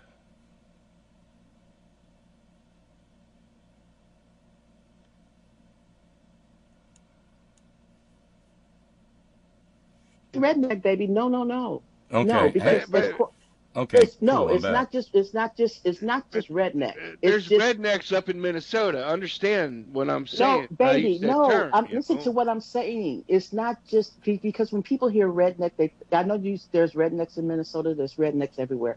But when people hear the word redneck, they automatically assume, poor white trash, down south, whatever. The mean income of the average Trump voter was $86,000 a year. They were college educated people. Okay, not the economically anxious motherfuckers that that everybody's been saying got Trump into office. No. But couldn't 10 billionaires really raise that number to a ridiculous rate that's really not reliable? What do you mean? Raise the mean. Yeah. Raise the mean, like ridiculous billionaires that wanted him, But but if that was the mean, $86,000 is not going to be the mean for billionaires. Right, but they're in on this too, aren't they? This equation. Or are you just talking? No, they're not in that equation. No, but I mean, but they're players in it. They're players in the game. It's just a different part of the game. I saw a number earlier today. One person, okay, the Judicial Action Network. You saw the ads back during the confirmation battle over Brett Kavanaugh. When that went down, Judicial Action Network spent tens of millions of dollars. 17 million of the dollars came from one person. We don't know who it is because of the dark money, because that's the way the game is rigged. But one person provided $17 million of what was spent trying to get Brett Kavanaugh confirmed. So they're out there. That's disgusting. They're playing. It's staggering, man. They're out there and they're playing. I was gone for a minute, so just let me just think how many people that could have fed, Sure. Crazy. But Tracy's point is well taken about, rednecks, and I'm guilty of it too. The maggots. Well, I didn't mean it as a slur. I probably should have picked a better term, Bob. Well, no. That's fine. There's not a problem with the language. And by the way, your challenge got met by Texas T, so thank you to Texas T. Awesome. Thank you, Texas T. There's why we're having problems. Thunder. It's thundering, so the internet doesn't work. Frontier? Yeah, oh yeah. Old reliable, huh? Mm-hmm. Well, old unreliable, but yeah. Old drive me to drink. But my ancestry comes from southwestern Virginia, Bob, in the Bristol, Tennessee area, Bristol, Virginia. You know where that's at. You can't get any more southern than that. So I'm not throwing off on me and my own people. No, Steve. The point is, no, that's not what we're saying, baby. That's not what Tracy was on about. It was that the toothless hillbilly redneck meth munching sister fister is not the group that got him elected. It was people who are making $86,000 a year. It was middle class people who said fuck the country. But you can be middle class and $86K a year and put your little fucking hood on and go off to the Clavern meeting every second and fourth Thursday of the month. But my concern, Bob, and I wanted your take on this. Do you think that 86K is inflated by the, no, 100 billionaire? No. It is not inflated. Wow, that's a lot of money. To me, it is. These people went to good public schools. Yeah. And they went to good public schools where there probably weren't a lot of shade of non-white, let's say, right? I mean, they were all basically looked like them, acted like them, were raised like them, and taught that they were the privileged. Yeah, and that they the chosen. Their privilege, the chosen people. What yes, what Van Jones, before he went over to the dark side, called whitelash. Yeah, I've got it's okay for you to feel like that. And he, and that's the thing. It's a sort of a, Donald Trump did for some of the people in this country. It was the political equivalent of a hand job. Okay. Not particularly gratifying, but makes you feel, I guess, a little better than you felt before you got it. An old fashioned, huh? Unless you're caught on film like Robert Kraft. Well, but he got it suppressed. So groovy. Hey, it works. Right. Yeah, the movie's not going to be released, huh? Suppression will drop in the case, I think, and that's a hell of a metaphor, Bob. Can I explain what Steve was talking about? Yeah, please. And I'm going to give a weirdo statistics lesson because I know this sounds weird. I was a natural at statistics. I'll give you an example. Here's what Steve was talking about. and this is why averages are deceptive. You have three people. One earns $1, another earns $1, one earns $10. On average, they earn $4, which means the two people, the average is 4 times the two lowest people. What you have to look at to see the validity of the 86,000 figure is what is the median. You need to see the validity of the average by looking at the median, which tells you the median is that point at which there's an equal number of people on either side of that. So if the median and the mean are fairly close, that 86,000 is meaningful. If they're not, then the mean doesn't really mean much. That being said, I think it's less about the income than it is. The fact is that the education level of the Trumpanzees was not, generally speaking, a bunch of hayseeds who, didn't know how to brush their teeth. Okay, and I'm going to go back. I had to go back and say one other thing about Bernie. Somebody about him going on Fox. And I don't remember who it was, but someone here tonight made the comment that those were perhaps people that he could sway. And I completely disagree. Going on Fox, the value of that is this.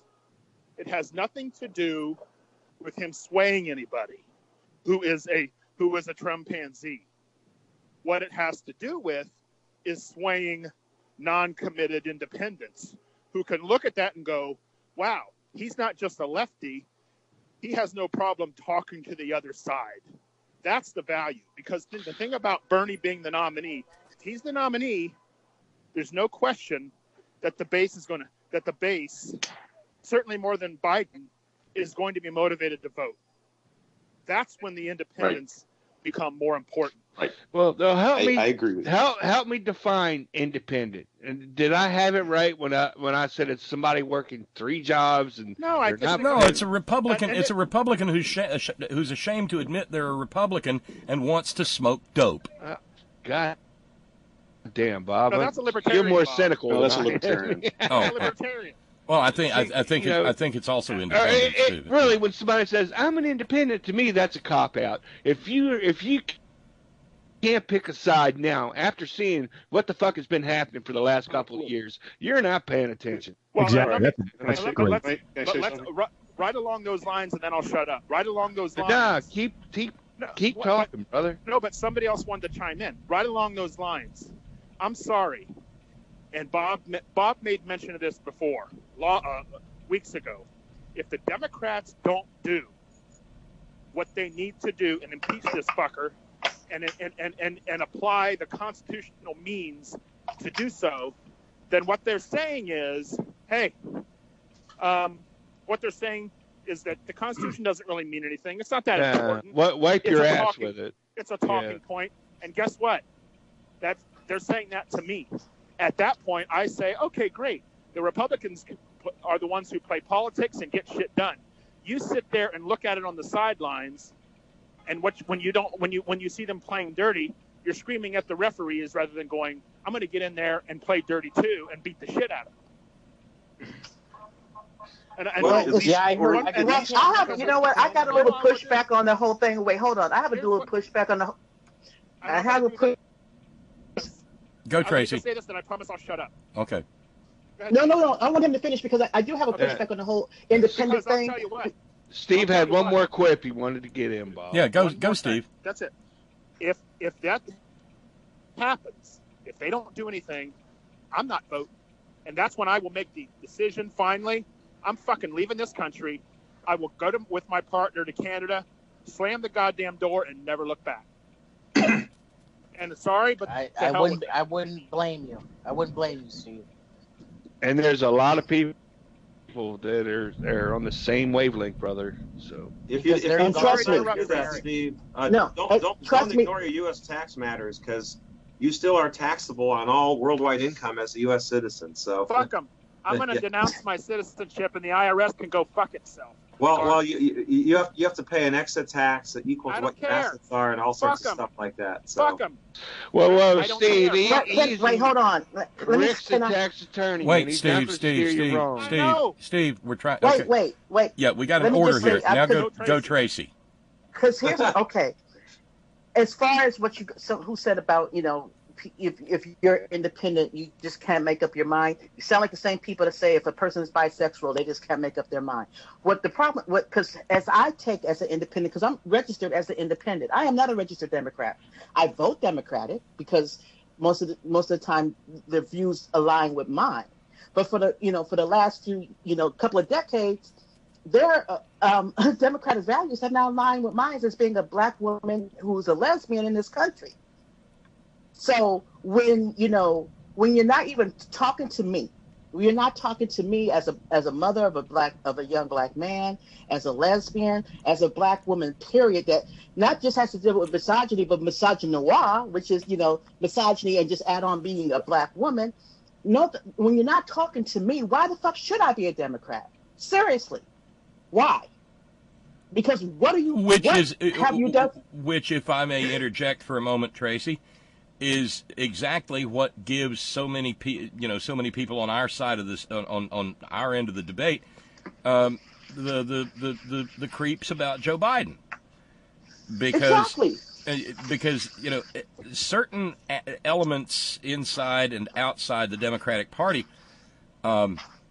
have spent the last couple of years demeaning the very issues that you just mentioned and saying, no, it's all economics, no, it's all class. Well, that's bullshit, okay?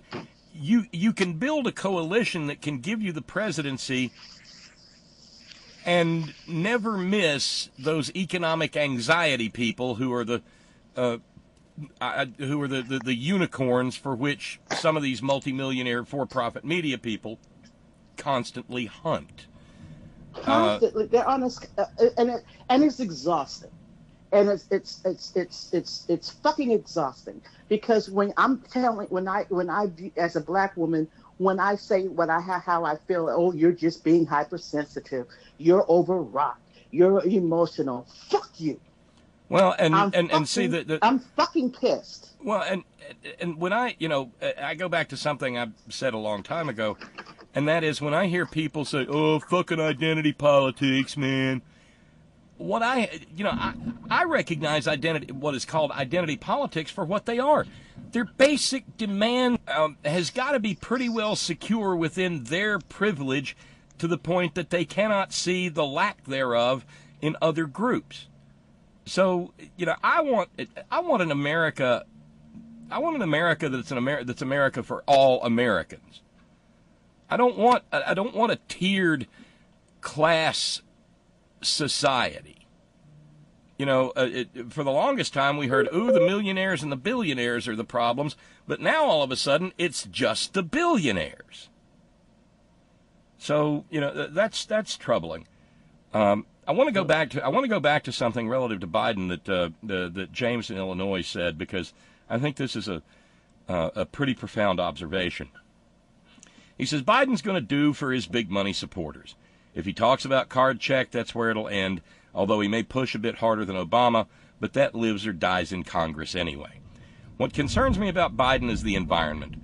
Joe's hookup with the unions is with that old school crowd that looks at the environment as the enemy of jobs, which it most certainly is not. Joe's about half measures and low taxes for the wealthy.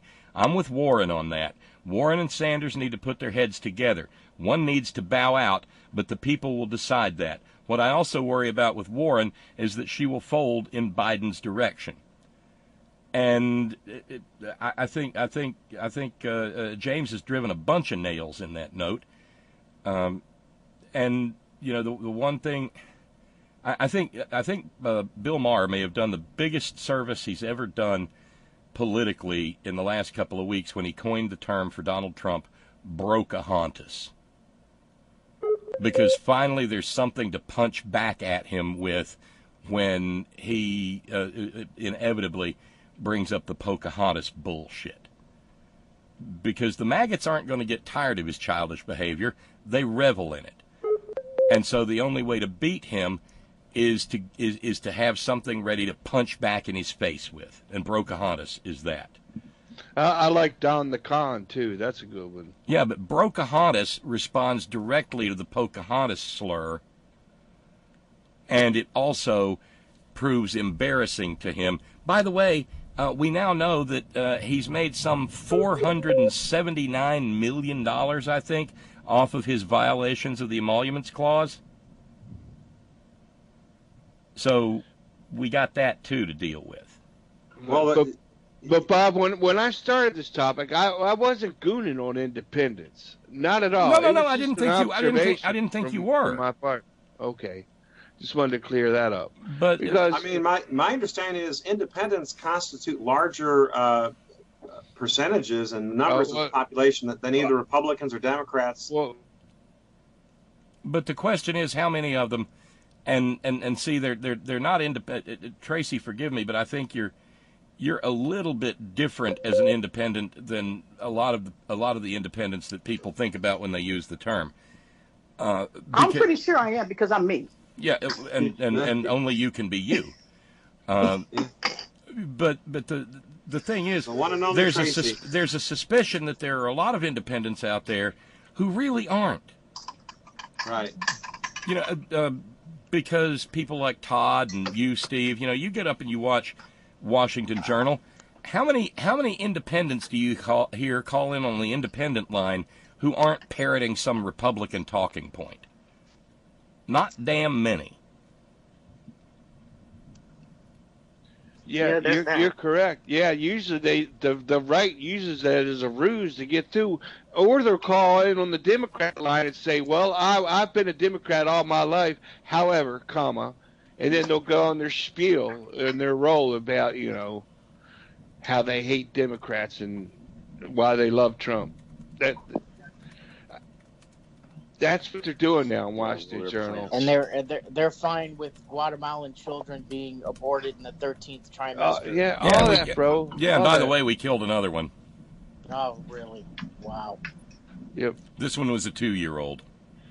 I mean, 10 years ago, Washington Journal didn't put up with that. If you called in on a certain line and said, "Well, I am this, but I used to be that," Brian Lamb would have cut you off before you had a chance to fart, But now they just let them ramble on, man. Yeah, sure. It makes me wonder if they're not in the tank, Well, to me, Joe Biden just strikes me as a used car salesman. He's just a get along guy for the rich and the elite. Forget the proletariat. He's for the bourgeoisie. And here's the thing. Can't argue with that. Well, so was Obama by that standard, though, Joe. What's that? So was Obama. You could have made the same criticism of Obama.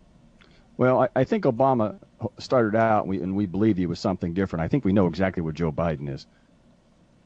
Yeah, I mean, I think, when...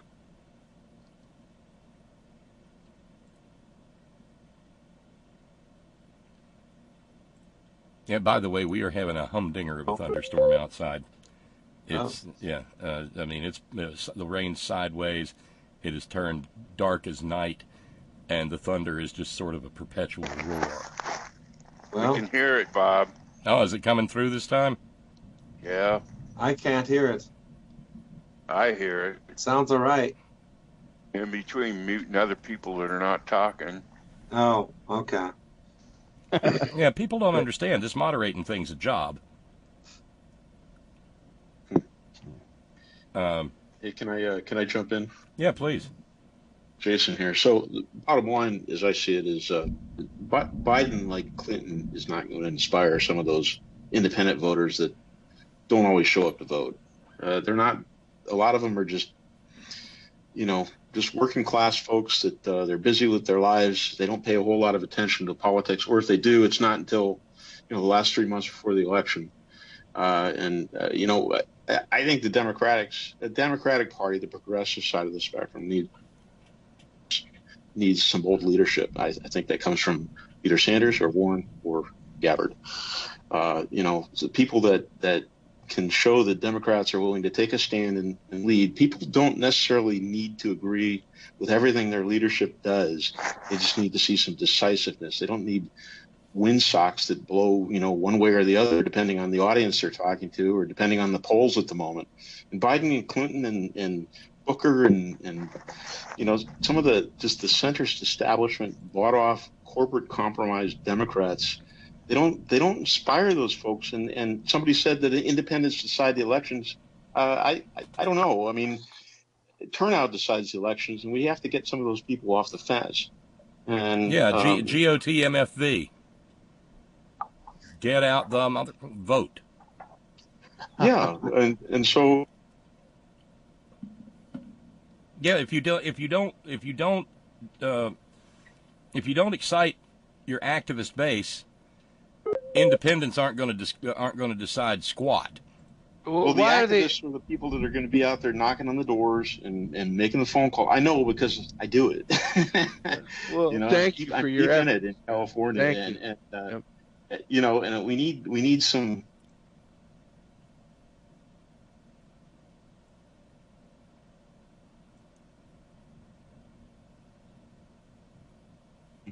If he is elected and nominated and elected, I think it's pretty certain that he would be a one-term president. But if he had Elizabeth Warren as a backup, man. I think that the only problem with a Sanders Warren ticket is you got a couple people from England on the ticket, and how is the rest of the country going to view that?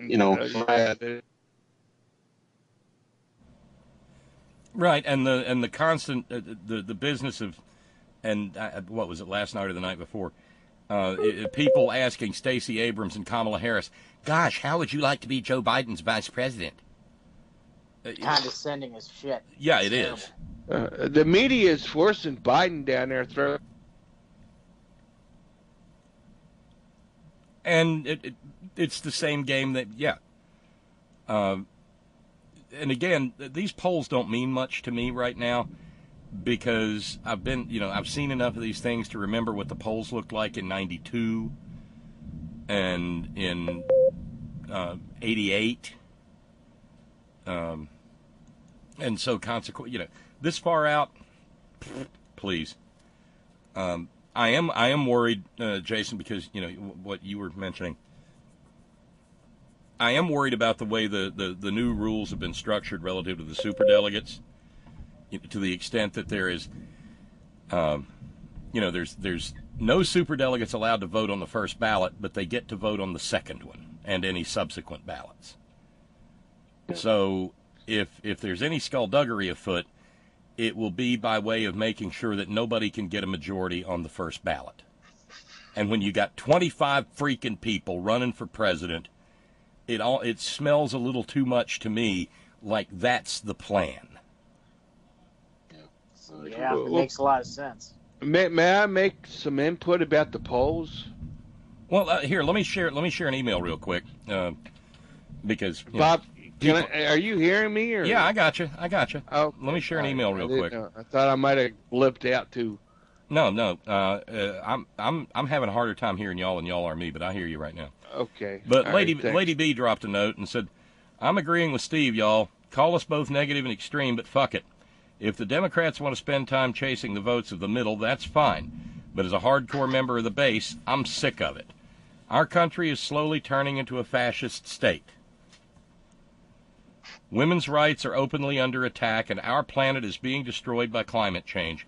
This ain't the 1950s. Again, I'll vote for him if he's the fucking Democratic nominee, but in the primary, it's probably going to be Liz Warren. We've still got time, but I'm sick of the establishment. Democrats are going to fuck around and create an extreme party among the extreme left, just like the right did with the Tea Party, and at my age, I think I'm cool with that. Besides, the only thing straddling the fence does is tear a girl's dress and squash a boy's balls." Great email, man. That's awesome.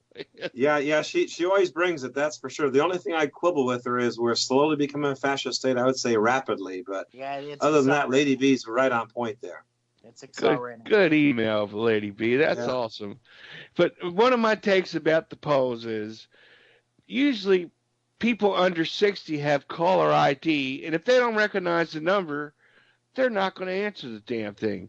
People over 60, and I don't mean to generalize, but this is just a rule of thumb, they'll answer it, regardless. And that's why I think these polls are getting so fucked up nowadays.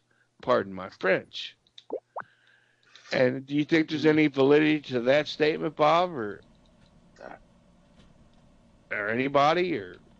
As someone over 60, if somebody asks me a poll question, I'll answer it. Professional pollsters, they're very sophisticated. They know that, they are. I'll just defer to the guy that knows the statistics. I'm sorry, I forgot your name, but they know how to do this. They're not. I mean, I've studied some statistics and things, and right, but you can't make anyone answer the phone, though. I know, but they have their ways to oversample where they need to, where they know they're going to have to undersample. They know what they're doing. It's not just a matter of just picking a basket of people and calling. Brother, do you know?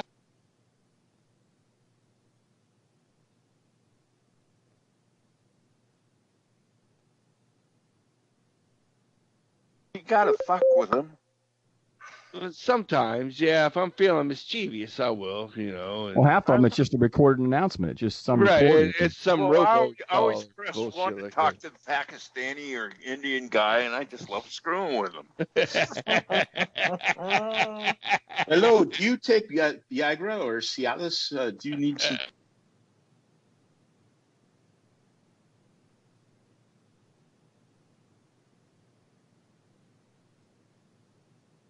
A day. And if it was a pollster and one of those spam calls, he'd miss me. He would never get my input at all. And that's what going back to my basic point was. Yeah. Did we lose Bob? Did he get where's zapped? Bob? No, I've been here all along. Got knocked out. I thought he might have got zapped. Yeah. Hey, Bob, quick Talking question. zapped by lightning? Yeah, What is it? somebody said question. Yes. That was me, Tracy. Yeah. Did you see that? I don't know if you guys have talked about it because today or yesterday, but how these assholes in Alabama equated that the abortion bill with the 4 girls that were murdered in the bombing? No, Jesus, no. Jeez. Oh no! Oh gee! So here it is. So yeah.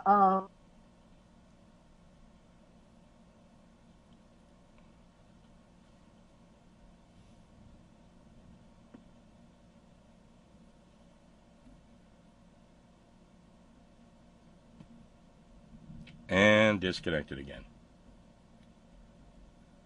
Memorial lays to it in the shadow of the 16th Street Baptist Church, a tribute to 4 little girls whose lives were taken unjustly because of extreme factors they could not control, primarily their race.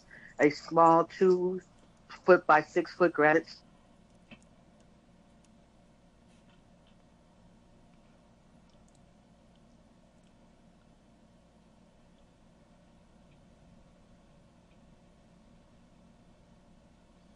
Well, this is getting very, very frustrating.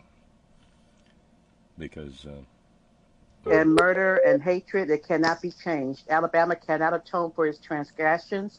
All it can do is move forward, ever while advocating on behalf of the oppressed. On Tuesday, May 14th, 2019, the state of Alabama took a courageous step forward in the name of human rights with the passage of the Human Life Protection Act. Oh, God. And it goes on and on and on. So a little bundle of cells no bigger than a grain of rice is the equivalent of precious little lives blown up by Klansmen in a church. Got it. Jesus, these people make me sick. But the sad thing is, I guess it probably plays with some of the weirdos down there. You know, that 31% that agrees with this bill, it plays with them. And it gives them a sort of justification. It gives them a sort of specious moral cover Because the fact of the matter is, the same people who passed this bill are the grandchildren and great-grandchildren of the people who were marching and bombing churches. That's a damn fact. Remember all the Planned Parenthood and black genocide stuff. Oh yeah. Well, that's why Velveeta King was standing there behind Brian Kemp when he signed the Georgia bill into law. She's been hollering, and that's been the rallying cry, because remember, there is, a number of, I don't know how substantial, but a number of the so-called pro-life movement comes up out of the black church, and that black and that. No. Go Tracy. Ahead. I'm sorry. No, you. No, and here's the thing, because it's the same black church that was out here with about Prop 8, because gay marriage is going to be the end, is causing genocide in the black community. It's my fault that there's genocide because I'm a lesbian, but I have a child, so I don't, that's kind of a straw man defense. But the thing is, when you're telling people that it's because the gays and we're protecting black lives by outlawing abortion, and I'm like, but see, here's the thing, and I had this conversation with a friend of mine. If you're forcing a woman to have a child that she does not want, so what is going to happen to that child when the child is born? And again, just because there's a law against abortion does not mean that abortion is going to stop. Women are still going to have abortions. Unfortunately, they just won't be safe. There'll be women dying, bleeding to death, or they will do irreparable damage to their reproductive organs. So when they are ready to have children, they cannot. The only people that these laws are going to affect are poor people. And when I say poor people, I mean across the board: poor black women, Hispanic women, white women. Sure. Because the rich people, that the people that can go to another state or another country or what have you, or have their private doctors to perform abortions, they're going to be just fine. It only affects the people that have no choice. Because what did they say? What was it? Did you say it was in Alabama that in the entire state there's only 3 Planned Parenthood clinics in the entire state? There's only 3 clinics that, I don't know if they're all Planned Parenthood, but there are 3 clinics that perform women's reproductive health care services, including abortion: Huntsville, Tuscaloosa, and Birmingham. From Birmingham, Alabama's a huge state too. Well, I mean, it ain't. I mean, if you go from the Tennessee line in the northwest corner to Mobile at the Gulf, that's 6.5 hours. Okay, so it's big. And the thing is, Tuscaloosa and Birmingham are basically on a line.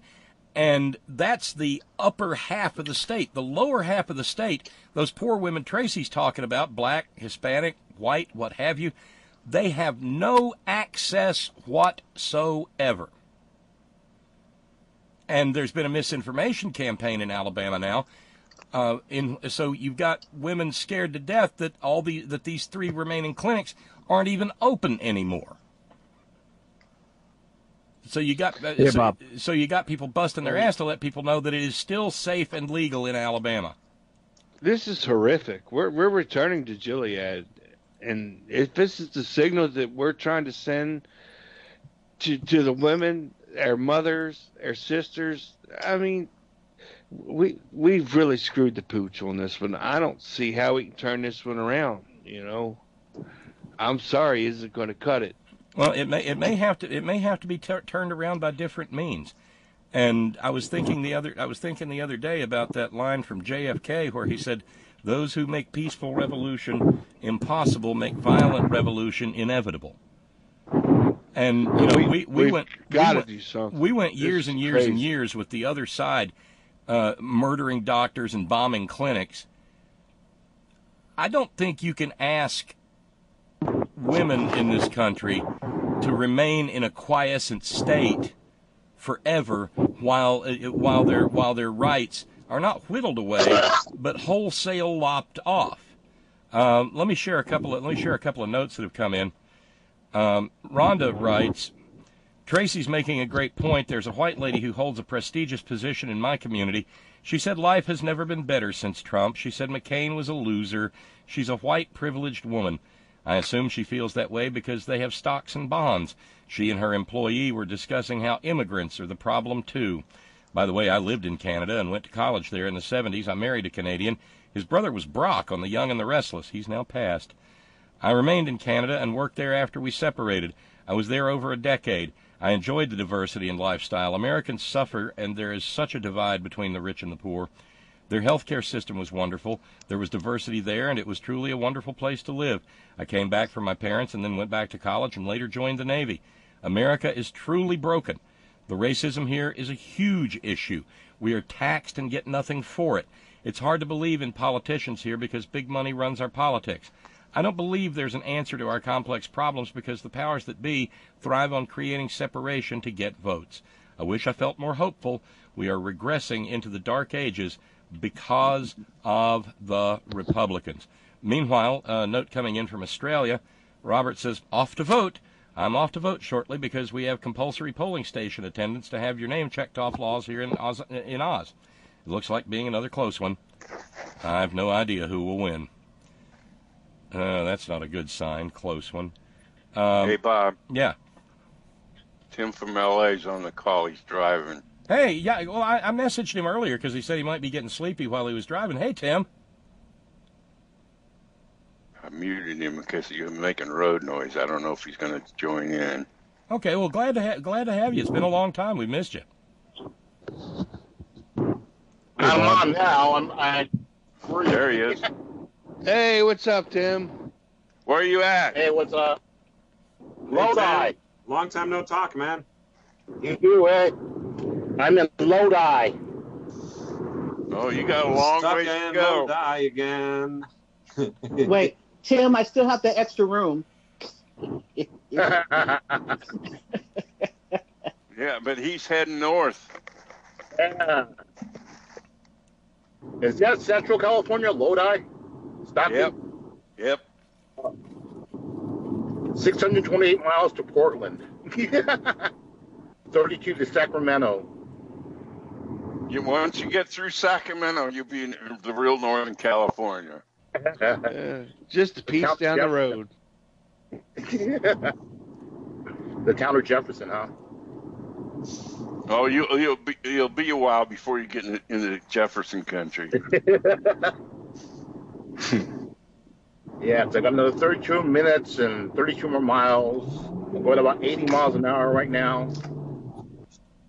Man, there's only 2 lanes on this freeway. Jeez. It's a 99, man. 99. Wait, stop it. Quit it. Just quit it. Man, there's only 2 lanes on this freeway. That's a beautiful thing. West Virginia doesn't even have one. Now, quit that. No, our freeways are 2 lanes in each direction, thank you. There's just not a whole lot of them. Have they started paving roads there yet? Yeah, just day before yesterday. For a lot of years, I lived in a county in West Virginia that had precisely 8 miles of interstate, and as for the rest of the county, there was 3 miles of straight road. Did they have the lines painted? Oh yeah. God damn, you're high cotton there, Bob. Well, I mean, here from tar and chip on up, even if it's 1 lane, that's what we call good road here. We have like 4 or 5 lanes, maybe up to 6. Well, when you get to Sacramento, you'll have multiple lanes until you get out of Sacramento to the Sacramento airport, and then it goes back to 2 lanes. A lot of cows too. I told you were going to see a lot of cows. A lot of them. Did you have your windows rolled up when you went by Harris Ranch? Oh, I mean, my car's circulating. That is putrid, Harris Ranch. Yeah, that's where you use. That's one of those places where you use the recirculate button on your AC. You don't want. Yeah, that's what I have right now. Yeah, you don't want that vent open. Yeah, no. Speaking of cows, does everyone know how many cows live on the planet? No. It's 1.5 billion. Million? Billion. Yeah. Billion. Okay. And how many of those live in India? Yes. Most of them are in Brazil and India, and then China, and then us. We're number 4. We're number 4. Nobody bring up cow farts because they don't fart; they belch. Yes, absolutely right, Sparky. Right, because they have 3 stomachs.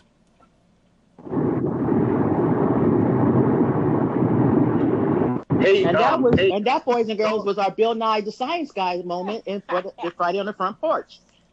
Without any swear Go ahead. There's Tim. something for everybody here on this show, I tell you. I knew a girl with 3 stomachs and 2 chins. Oh. I resemble that remark, Joe. You get a really low-rent cowbell for that. Could barely hear it. Can hear the thunder better than the cowbell. My God, that's a lame cowbell. Yeah, it was a hell of a thunderstorm. There you go. Let's see what the rest of them were. You guys, listen to this. Here in Ohio, and we lost 2 greats last week. We lost Tim Conway from Cleveland, and we lost Doris Day from Cincinnati. But what we really lost is a lot of respect. You know, this bill in Ohio, this abortion bill, they're even talking about if you transport a woman out of the state to another state to have an abortion, you could be liable. And she could also be liable if she leaves the state pregnant and goes and try to have another abortion in another state.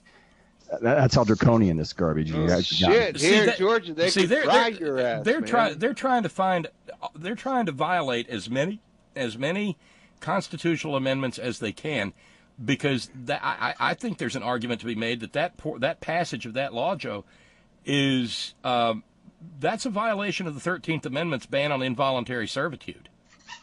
Yeah. Well, I'd bring that case, Bob. I'd file that case in a New York Minute. So you agree, Rick? And Absolutely. And so let's understand, and if they can assault the 13th Amendment, then the 13th Amendment is at risk. Here in Georgia, so we're back to slavery then, you face the death penalty. Let that sink in. You face the death penalty. Well, that clearly is a violation of the 8th Amendment. I guess it's cruel and unusual punishment. Yeah. Yeah, but we've been violating that for a real long time. Well, that's true. Let me share a couple more emails along the way. Flavio said, don't want to fire up Skype and cut out every few seconds owing to the weather. What Steve said about fleeing to Canada. Flavio said, is Steve not aware of Doug the Thug Ford? The far right is just as active in Canada as it is in the U.S.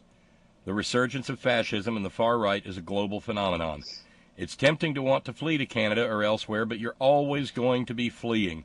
I've thought long about this, and I've decided I'm not going to let the bastards chase me away. I'm staying right here. Regards, Flavio. Give him a cowbell. Yes. Yeah. Stan. Awesome. And you know, I mean, that's my response to the old Bob, why don't you leave West Virginia question. Lady B says, Tracy's absolutely right. Trump supporters are not all a bunch of toothless redneck Walmart shoppers. They're regular middle and upper middle class Americans, mostly, if not all, white. I've always said that once you're behind the curtain, no one knows who you voted for but you. You pick who represents most of your true values. And if your values are more aligned with the extreme right, who cares? It's not like your coworkers have to know. That, I think, is part of the problem. People who say one thing, believe another, and have become so good at lying they succeeded in fooling themselves. This is America, man. We're filled with selfish, hypocritical people, mainly those who are already a part of a privileged class. Until shit seriously affects them personally, nothing will ever change. Okay, Bob, I'll stop because I really got to get to work, but thanks for a great conversation so far. Have fun, y'all. Signed, Lady B. Thank you, Lady B. And can I jump on that real email, quick? Lady B. Can I jump on that real quick? I mean, even folks who are facing the most dire of situations are America's farmers. they'd rather commit suicide than not vote for Trump. Yeah, that's the story, man. The suicide rate amongst farmers is just skyrocketed here lately. Yeah, I'm not making this up. I mean, there is another way, but voting Democratic, I mean, it's just beyond them. Vote Democratic. Stop suicides by farmers. Yeah. Don't kill yourself. Vote Democratic. Rick, I've got a question for you. I'm glad you piped in there. You know, Barr's trying to investigate the investigation. Have you heard all that? It's such horseshit. Yeah. Yeah, what is that? Obviously, it's a smoke screen, isn't it? It's a look over here tactic. Yeah, it's to try to change the subject, to divert attention from the real, the shit that Trump has done. They have no shame, do they, Rick? None. No, they don't. I don't think they ever have, to tell you the truth, So, yeah, it's ridiculous. I mean, everybody knows that the counterintelligence investigation did not begin as a result of the dossier. It began as a result of Papadopoulos getting drunk and spouting off to the Australian diplomat about how, he was aware that the Russians have dirt on Hillary and, basically wanted to get it for the Trump campaign. Right. Hey, yeah, and not only that, it wasn't just the Australians who dropped the dime. So did the UK. Right. Oh, that was that professor who can't be found now, right? Right. Yeah. There's a meme going around that Barr has an email that Comey wrote to the FBI or some of his underlings to specifically use the Steele dossier as a source for the investigation. Have you guys heard about this? I haven't seen that, but I did. But the big news today, and I'm glad we're at least getting to it, is that there's a recording. We now and we know how much it scares him because Nitwit Nero lost his tiny mind in a speech about it and was tweeting about it. There is a recording of someone's, quote unquote, connected with Congress attempting to interfere with Michael Flynn. Lock him up. Yeah. Is it person number one? No, it says connected with Congress. Oh. So that would, my early odds-on favorites are either Devin Nunes, or, and I would much prefer it be this, Lindsey Graham. Oh, that would explain a ton. That'd be nice. Or what about Jeffrey Beauregard? Jefferson Davis, Beauregard's a tough. I haven't heard anything from him. What happened? He went underground, didn't he? Yeah, he's just taking it easy there. Well, no, what he's doing? He was speaking the other day. He's kind of taking the lay of the land and wondering if he might like to have his old Senate job back. Okay. Because it's his for the asking if he decides to run against Doug Jones. Oh yeah, they'll put him back in too. The circle of life. Because remember, Roy Tola Moore says he's going to run again. Oh Jesus! Hey, so you know how about what.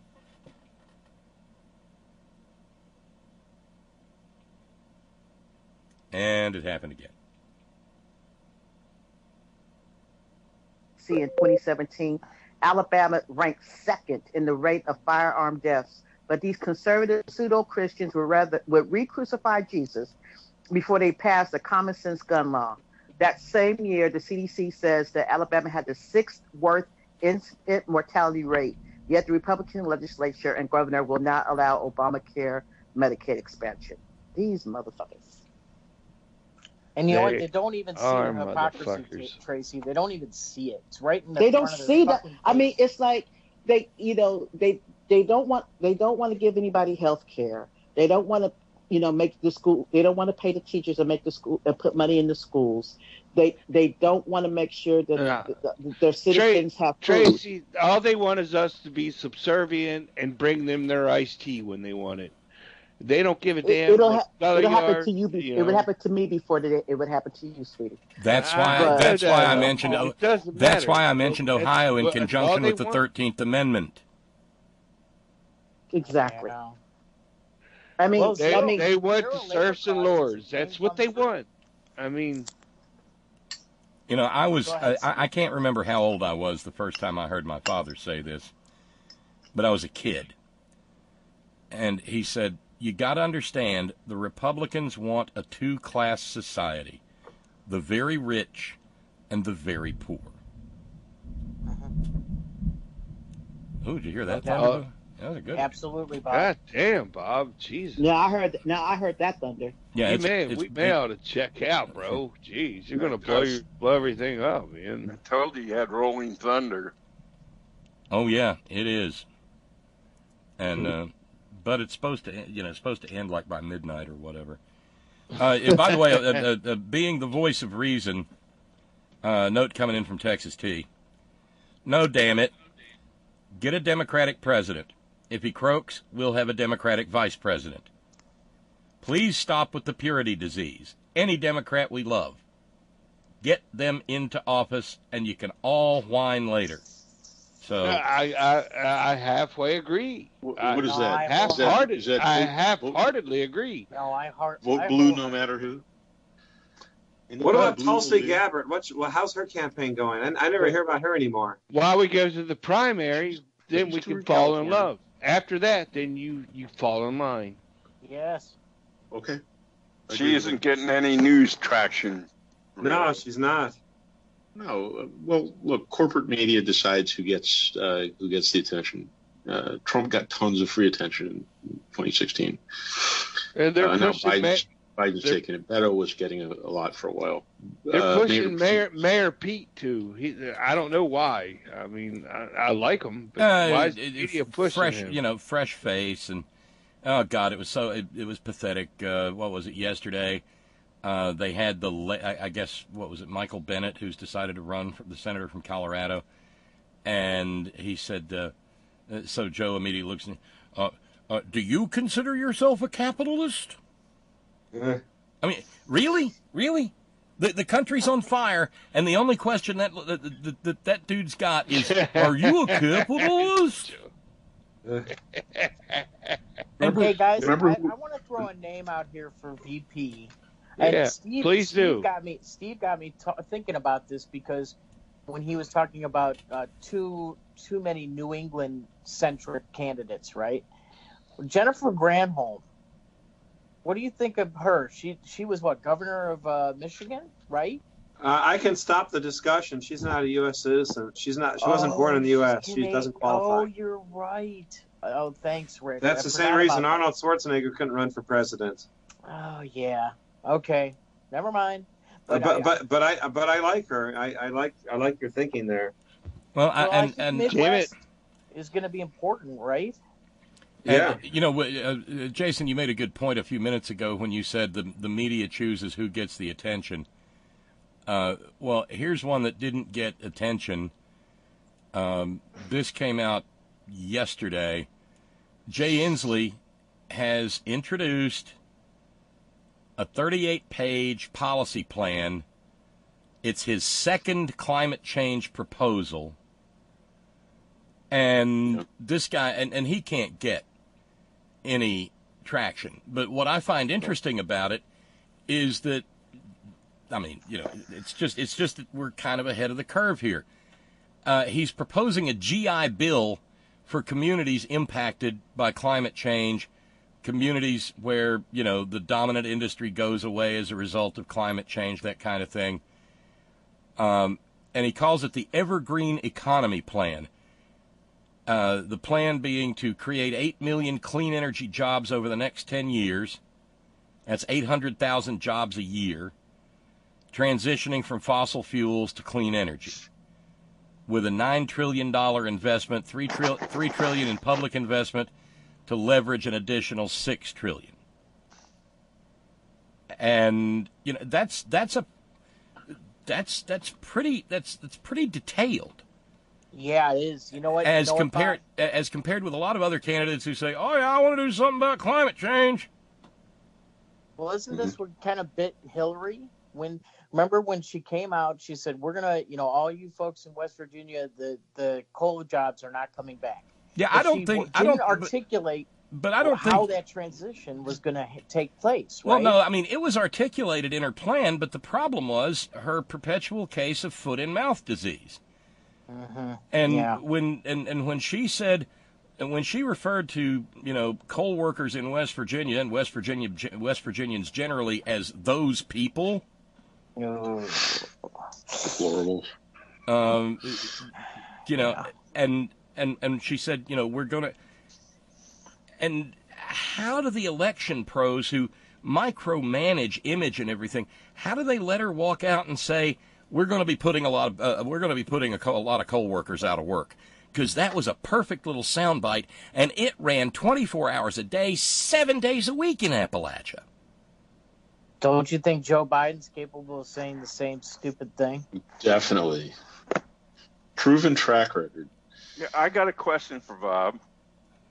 Yes, Sparky. Do you have any community colleges in West Virginia? There are some, yes. Does any of them offer solar technician or wind turbine technician? Pretty sure they don't. Oh, because all our community college out here in California either have a solar or wind program. There might be one. I do know that at Southern West Virginia Community College, though, you can still go and get your Red Hat certification to be a coal miner. I mean, that's how backwards. And I don't say that because I'm trying to goon on my own state, but that's how backwards you wind up being when an industry becomes the object of a religious fetish. So Bob, I want to know: do they still train people on how to make buggies for horses there in West Virginia and community colleges there? No, that's Lancaster County, Pennsylvania, Rick. That's true. What about panning for gold? Do they have classes in that? Well, we don't have any of that, so you have to go. You have to go to Whiskey Town National recreation area to get a training on that. But Whiskey Town burned up last year in the car fire, so I don't know if they have any gold panning classes anymore. Yeah, there goes my dream. It's probably very tough to get to that gold through all that burnt lumber and shit that's clogging the river there, or the lake, right? No, I don't. The gold isn't there, but if you go up to the Trinity River or somewhere, I mean, okay. But Sparky, just to sort of expand on the question you asked, the reason they don't have these programs is because this state works so goddamn hard to make sure that we're not. I mean, I know of a couple of wind farms. In fact, Coal River Mountain Watch once proposed a wind farm on the mountain that they have since blown to bits. Because it had excellent industrial wind potential, but that doesn't work anymore when you take the mountain down 800 feet and take it out of the industrial wind zone. Because you can only build the standard for the turbine that sits at the top so tall. But we resist it. When Coal River Mountain Watch proposed the Coal River Wind Farm, that would have paid $1 million a year to Raleigh County, West Virginia alone for fucking ever, as opposed to $30,000 a year for a strip mine. The Raleigh County Commissioner, one of the commissioners actually cried and said, "But the coal industry's been so good to us." No shit. So you've got to want to go into the future before you can train people to work in that future. Does that make sense? Yeah. I mean, it doesn't make sense to resist the future, but yeah, but that's what that Evergreen bill or whatever for Inslee GI Bill. Yeah. That's what that would do for West Virginia, is train people for the new jobs. Yeah. I mean, you have to have a public works program like the New Deal, to go along with it. The degree will be able to go right along with it. And that's what he's pitching, because the last third of this new proposal talks about, quote, good union jobs with family-supporting wages and benefits. And central to that is exactly what Sparky's talking about, coal miners. Well, you know that Upton Sinclair quote, right? You mean about it's hard to get a man to understand something when his wallet... It's hard to get when it's about his salary. Hard to get a man to understand something when his wallet and when his paycheck depends on him not understanding it. Yeah. True. It's true. Wasn't that coal company that just declared bankruptcy working in West Virginia area? No, the most recent one's out in the Powder River Basin of Wyoming. Oh, okay. It's kind of like reverse mountaintop removal, because they just made a giant hole in the ground, but they poison the water and they poison the air along the way. Yeah, but at least in Wyoming they're building wind turbines. Right, because some people have some vision. I mean, to be quite honest, I'm amazed that we've made it this far into the program with our, knock wood for God's sakes, with the power still on. Coal keeps the lights on, Bob. Or something, sure. Yeah. Drink. Sorry, I've heard you say that so much. I know. It just makes me crazy. Hey, and by the way, I want to take a moment and thank Stephen again, another member of the fraternity of Steve. Thank you, Stephen. Stephen single-handedly wiped out 2 days' worth of funding and a little bit more, 2.5 days of funding.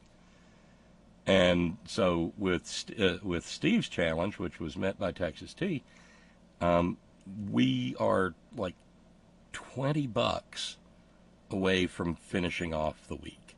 So that's tremendous. Thank you again. Thank you again, Stephen, so very, very much. That's how we keep all of this going, because remember, nobody ever gets charged for anything. The podcasts are free, the stream's free, and so anybody who wants to listen can listen, and it's because of the people that support this that everybody who wants to can. So thank you again. I just wanted to get that out there, because it was a big, huge deal. Hey, Bob, speaking of that, I usually save all the Dr. Bill podcast for the weekend. Did he have any? Was he around this week? Or, no, he was going out to Kansas, right? Yeah, he went out to Kansas because his grandson, his step grandson, was graduating, and what a heck of a story that was.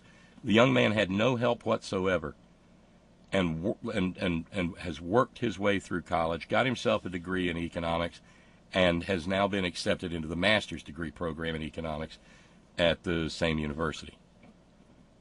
That's terrific. And I'm sure, and he's not learning about any stupid Laffer curve or any of that shit, I hope.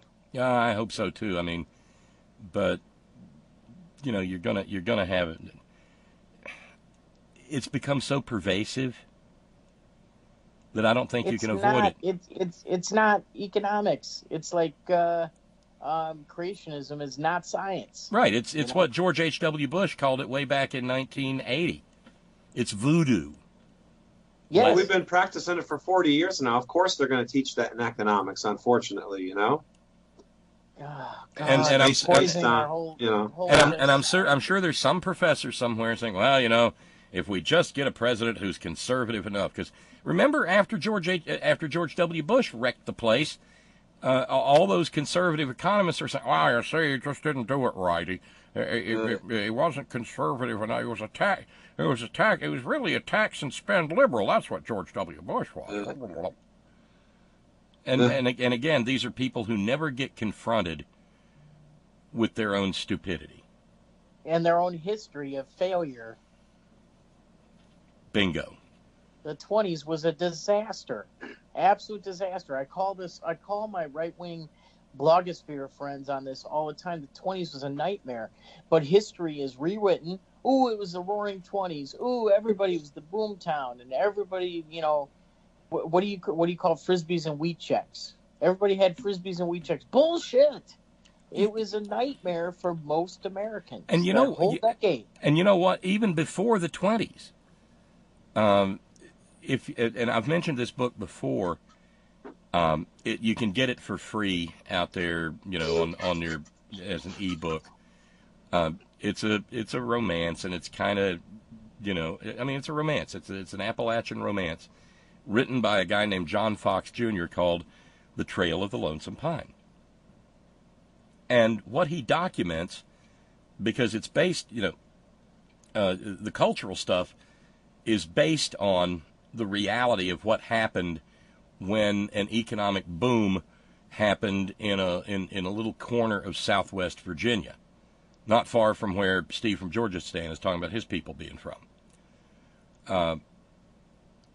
But there's a passage in there where he talks about how, everybody was buying shares in coal mines and everybody was going to be rich. And then it did what the industry has always done. It went bust, and the people who had the money took the money and left. It's a fascinating, it's a lovely, semi-creepy story for this era, but it's a good book. But the passages where he talks about the economics of it are really kind of eye-opening.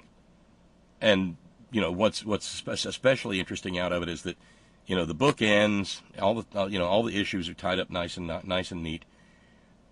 And now the whole area that he describes in that book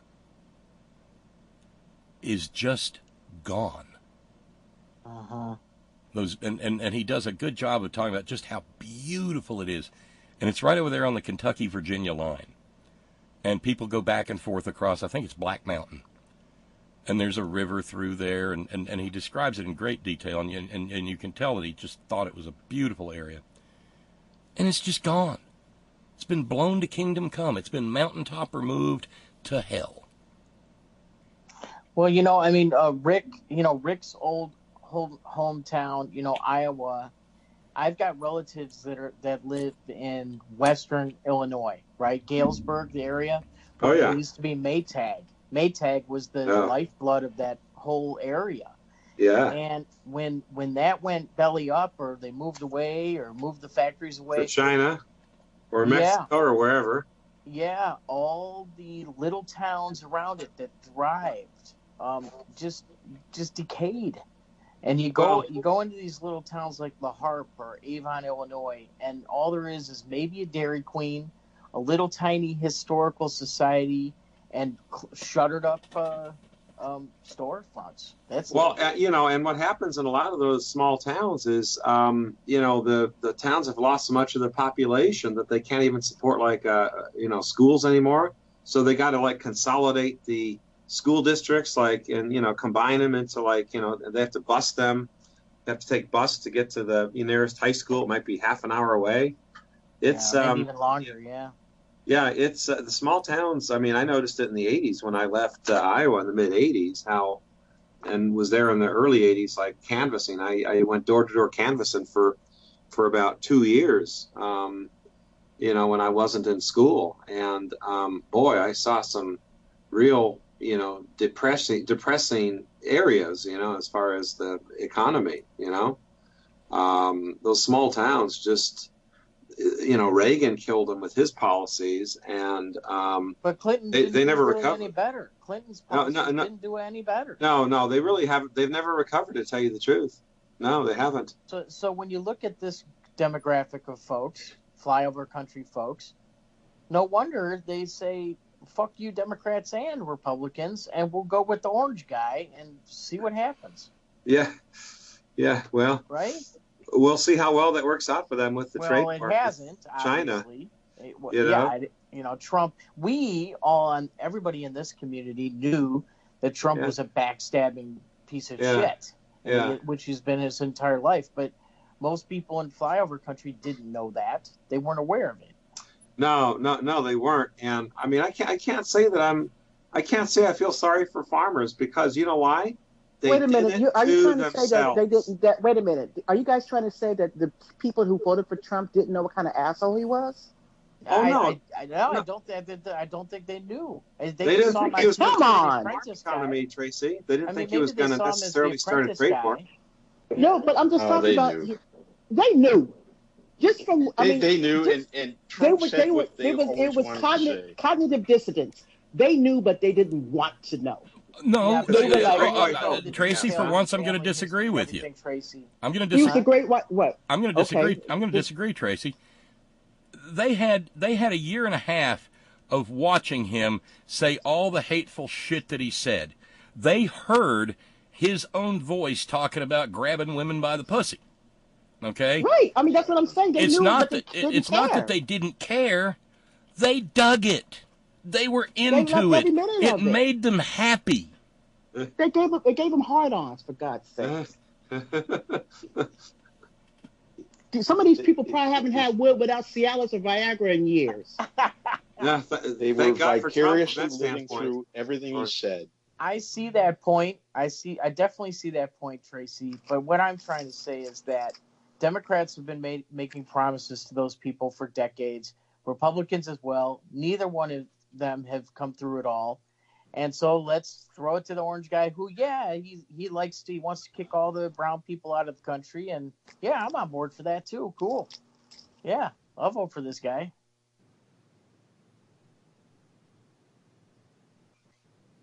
And so consequently, we're back to that same old thing. And I just, I guess it makes me a bad person or something, but I don't think people out in the heartland were living in a hole and had their cable cut off for a year and a half. They knew who they were voting for, and they voted for him eagerly. Yeah. I mean, there's no disputing the racism and the misogyny, and there's no disputing that. I mean, they voted for him, I think, Bob, because it wasn't so much as, maybe they thought he would help the economy somewhat, but it was mostly for the, reasons that you guys have stated, basically non-monetary reasons to give them better, to make them feel better about themselves. They've been, right. Validate their Remember, prejudices. He doesn't exist in a vacuum. I keep returning to this topic time after time after time. We've got to sort out the things that are uniquely Trump, but we also have to have a list of the things that have been the Republican Party since Ronald goddamn Reagan. Okay? And so, these people with their, these heartlanders with their economic anxiety, by God, they've been listening to Rush Limbaugh for a fucking generation, and they were excited about somebody who was going to come in and give the feminazis what for, and push back against all this political correctness. When of course political correctness is just a mouthful term for we want to be assholes and we want to say that word.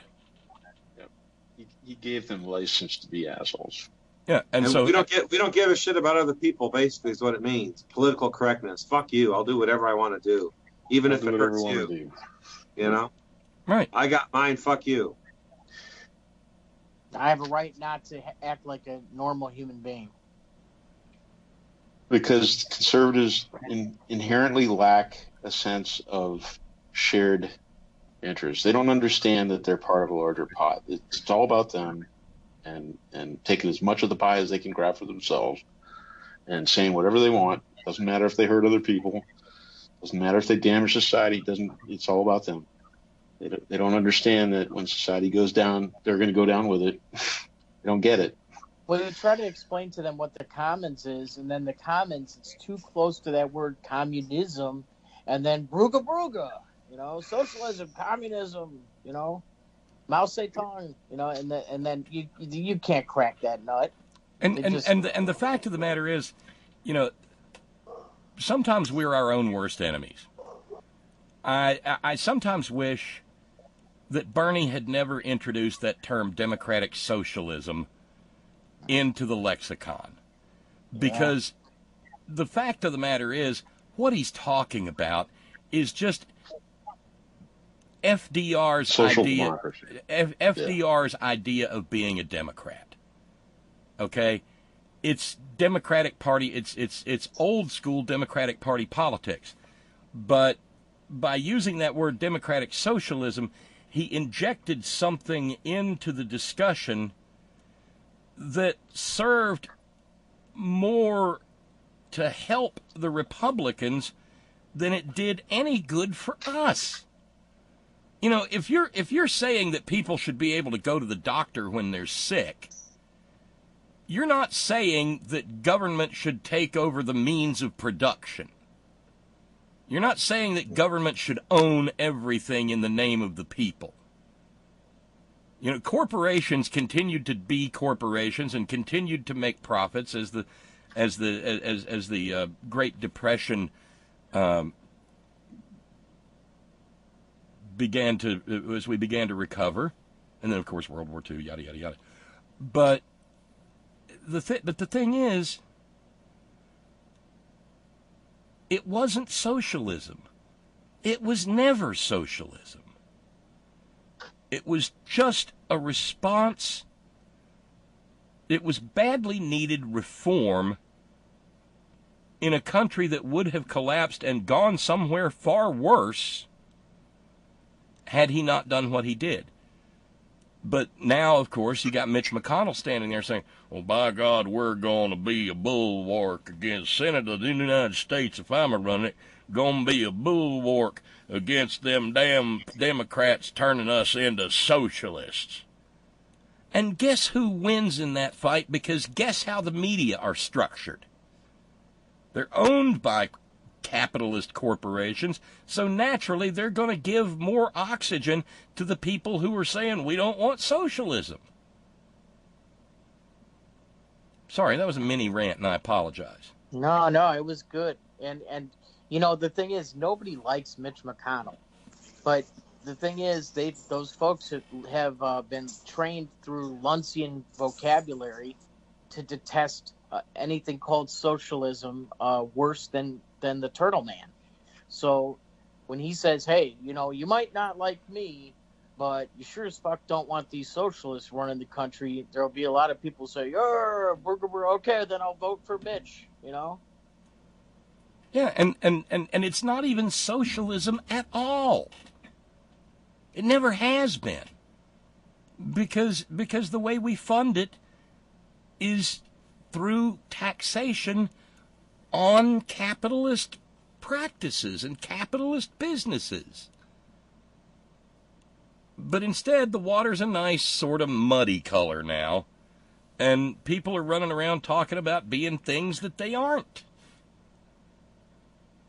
Yeah, because they don't really know what the words mean. They don't care to take the time to really understand the history of those words, and you know.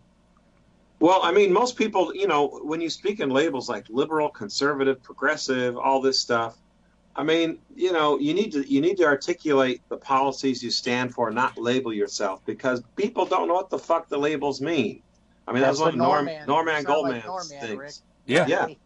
And it's true. It's a very, very good point he had. I mean, you don't like say, hello, nice to meet you. I'm running for Congress. I'm a communist, you know. I'm Socialist Chris. Nice I mean, you're going to turn people off right away, you know. Yeah. You talk about things people care about, like do you want your health care to be more affordable? Do you want access to be improved? Do you want to be able to get better drug prices? You know, do you want this? Do you want that? You know, are you in favor of this? Are you in favor of that? You don't talk about, you know, oh, I'm a democratic socialist, this is my platform. It's like, no. I mean, that's one thing Elizabeth Warren is very good at, right. Communicating, the policies and how can have a positive effect on your life. And Bill Clinton was like that during the campaign, his first campaign as well. There's no question she's a capitalist. There's no questioning it. But you watch, as she goes up in the polls, they will be attacking her as a socialist. Well, yeah, they're going to do that one way or the other. But we in 2016, the climate for doing that was made easier. Yeah, I mean, that's absolutely true. I've read Marx. Okay, in college, whatnot, and he makes a lot of salient, smart. His observations are on the mark in many regards, especially about capitalism's penchant for consuming itself. Yeah. Cannibalistic capitalism, yes. Yeah. That's the end game, yes. But the fact of the matter is, we're not doing Marxism. Not even close. I mean, if we had Medicare, and I mean, tell me if I'm wrong. If we had Medicare for all tomorrow, we would not be one iota more of a socialist country than we are right now. Nope, it's just more people would be in the pool. It just means that the payor is the single payer. The payor is the government. You're still going to have the private infrastructure that delivers the health care. You're not going to have the middleman, the insurance that skims what, 10, 15, 20% off the top. Yeah. And, right. for their gold, their gold covered, their gold plated faucets. And I can't remember if it was Michael Bennett. I can't remember if it was Michael Bennett. I may have misspoken. It was either him or the governor of Montana. When Scarborough asked him, "Are you a capitalist?" Blah, blah. I at least had some regard for his answer, because his answer was, "Sure I am. But there's a lot wrong with the way we're doing it. And it needs to be fixed." Well, it wasn't. And I'm sorry, this guy's not going to go anywhere any more than anybody, and any of these other bottom tier people are. But that's a way that you can explain it to the American people without them being afraid that they're going to have to hate Jesus. Yeah, because them socialists, they're all a bunch of fucking atheists, right? You don't want to forswear Jesus and have to go to hell just to go to the doctor when you're sick, do you? Yeah, exactly. Well, wasn't it Newt? Newt called Mitt a vulture capitalist. Isn't that what he called him? He did. The debate stage. He did. I think so. He was right. Yeah, he was right. One of the few moments of truth there at that debate, I'm sure. Probably the only moment of truth at that debate. That's one of the rare moments of truth that in that person's life. Yeah. Well, again, stop clocks, can be right a couple of times a day, right? So there you go. If you ask me, Medicare is the greatest thing since sliced bread. Well, we just asked you, Sparky. I'm so happy to be off. Hey, I'm sorry to hear about your dead tree, care, man. Private insurance. The tree, oh. Yeah, I'm sorry to hear about that, man. That's not my problem. It's not on my property. Oh, okay. But is anybody going to cut that down? The old holler tree? I don't think you will. There's another dead tree like that in the next pasture, not on the hill. But that was sad to see. That was the last living part of the tree that just blew off. A storm or what got it? Wind? Wind. Got a hellacious wind around here the last few days. Yeah, don't get cancer now, Sparky. I'm not. I don't live next to a wind turbine. I live next to a cattle. And Tracy, I heard you a minute ago. I want to come back to you in a second, but I got to get this out there. The latest on Donald Trump's hatred of wind turbines. There are piles of bald eagle carcasses under wind turbines. He's seen them. Oh my God! I didn't know that. Oh, sure he has. Oh, geez, we better abolish turbines then. You know. Yeah. Hey, have you ever seen a picture of Donald Trump visiting a turbine? No, because he never has. No. Hey, can I say something on just totally different thing before we go? Go ahead, Jack. Yeah, thanks. Hey, Tracy, I think it was like I don't know, a couple of weeks ago, you said something about, or I didn't catch all the conversation, but it was about Beyonce and Taylor Swift and Mayochella. And so I was surfing around on YouTube and I caught a whole bunch of that Beyonce stuff. It was like the marching band stuff. Yeah, it was her performance at Coachella last year. And it was, and then I caught a whole bunch of other stuff by her. Man, she fucking kicks ass, man. Yeah, I mean, see, like I keep trying to, I've never really followed Beyonce. But when I saw Homecoming, it gave me a whole new appreciation and admiration of the woman, of her work ethic and stuff like that. And it's perfect because speaking of Netflix, I got a couple of recommendations before we go.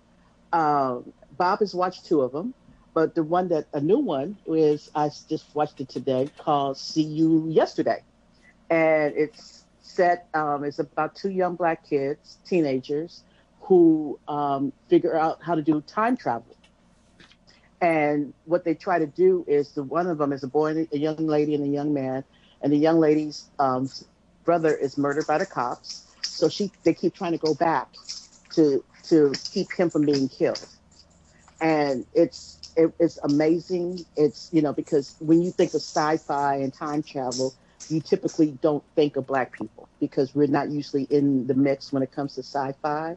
But it's so cool because they have a teacher that's reading Octavia's Butler, who her book Kindred was about time travel, and she was an African-American woman.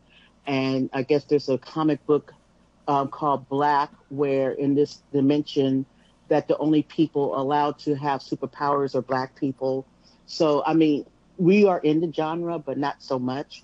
And then there's Pose, which I got Bob hooked into it, and it's about the ballroom culture back in the 80s that has been so appropriated by mainstream America. It's based on a documentary called Paris is Burning, and the ballroom culture was a culture that was comprised of LGBTQ people of color, Black and Latinx, and how it's such a wonderfully done show that it's heartwarming and frightening and scary, but it's just basically about people who want to be loved and care about and have family. And then my next one was Dead to Me. Oh my! Definitely which is definitely a very dark comedy about 2 women who meet in a grief support group, and how they interact. And at the end of each episode, there's a new twist, so you have to pay attention. So these are my picks as we watched last night, Tracy, there was some cringing going on. Yeah. There's some. And there were a couple of moments where Agnes and I looked at each other and went, "Oh no." Yes.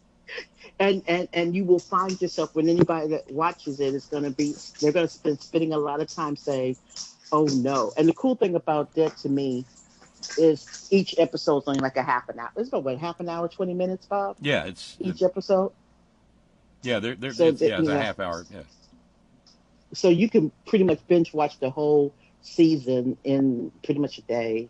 But definitely, and the cool thing about Pose is this what's on Netflix now is their first season.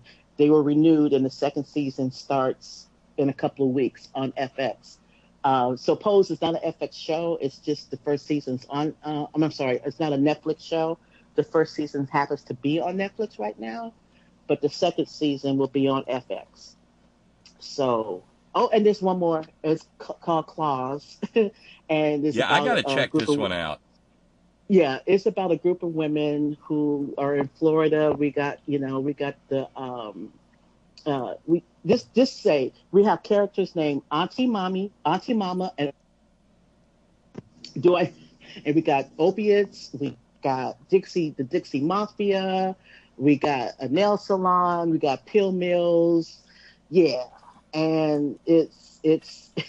I've seen the previews for that, Tracy. It looks really interesting, and one of my favorite actors, the guy that was the on Breaking Bad. In Breaking Bad, he's a drug dealer. He's a drug dealer. So if you want to catch up with Claws, that's on Hulu. The first 3 seasons, and the 4th season of Claws starts in a couple of weeks, and that's right? on TNT. But if Yeah. you don't, I don't know if you could get all the episodes on TNT on demand, but you could definitely get all the episodes on Hulu on Hulu. So if you know somebody that has Hulu, or you want, if they want to hook you up with if you don't have Hulu and you got somebody that want to hook you up with their Hulu, it is such a good show. Well, and by the way, Ron, who plays the main character? I loved her in Reno 911. Niecy Nash. She is. Okay, right. She's terrific. She was so she's funny amazing. as hell in Reno 911. She was terrific. That whole she's show amazing. Was funny. Oh, and I had another binge viewing suggestion from Ron and Raleigh.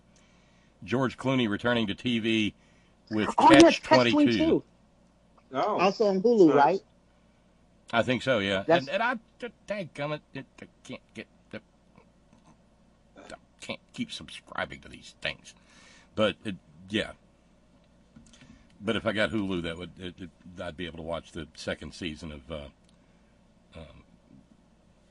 Handmaid's Tale, which probably would be appropriate. Do we got a quick minute? Got a quick minute? I have to send out a quick thank you to Alma for finishing things off for us this evening. Thank you, Alma. All right, Alma. So we made it. We made it through the week, and it was awesome. It was a community-made miracle, led in large part by Stephen. Thank you again so very much. Thank you. Yeah, go ahead, Rick. Yeah, I was just going to say I just got tickets to see Greta Van Fleet at the Hollywood Palladium on Saturday, October 6th. So I've never seen them before. So that should be good. They sound like Led Zeppelin, okay? Some people say they copied them, but I like them. So I have it's a love them or hate them kind of thing. I read a review of their album months back now, and it was they just savaged them.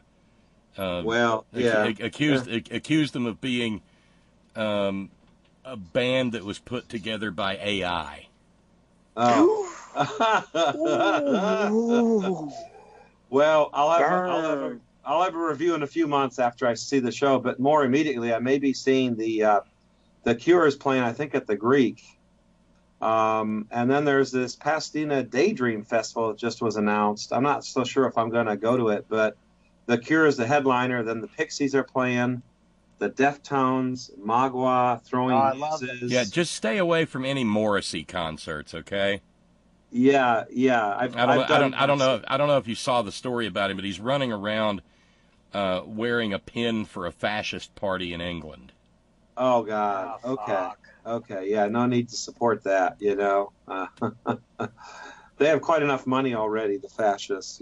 So no kidding. Don't need to support them further. So anyway, that's the deal. I think I'll see the Cure just separately rather than as part of the festival, because the festival doesn't really grab me. So.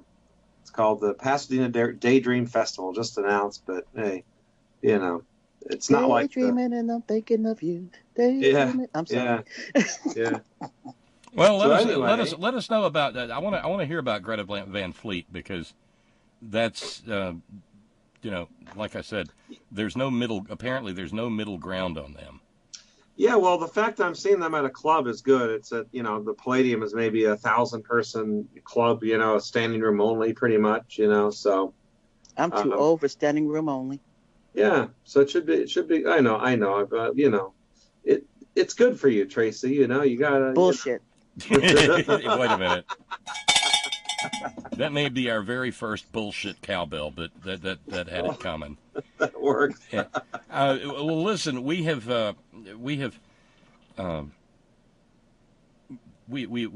gambled with fate here, getting through this thunderstorm and the constant deconnections and reconnections. But we made it, and so I'm going to quit rolling the dice. And we will end this Friday on the Front Porch. It has been a rousing conversation. Thanks to all of you who made it so. I love these discussions because I think we probably get further down the road of sorting out issues in our own minds than we would have doing it by ourselves or relying on the multimillionaire for-profit media to do it for us. So I thank each and every one of you. sincerely. And Tim, if you're still there, safe travels and happy trails, and get where you're going safely, and come back and play when you're not driving again sometime. We'd love to hear from you. Thanks to Christopher and our guests who just show up as guests on the list. Thanks to Jack in Shreveport, Billable Rick, thank you. Thank you, Tracy. Thanks to Steve from Georgia Stan, and Steve in New York, and Jason and Irwin. Thanks, everybody. And, of course, thank you, Sparky, for moderating, as you have done these many years. It's kind of a job. It is a job, moderating. I got it. This is for Sparky. I got a note a few minutes ago from Darlene, who said, "Are you kidding me? Trump doesn't call them wind turbines. He calls them windmills. You're giving him way too much credit." And I explained to Darlene, replying by email, that I have to say wind turbine because every time I say windmill, Sparky yells at me.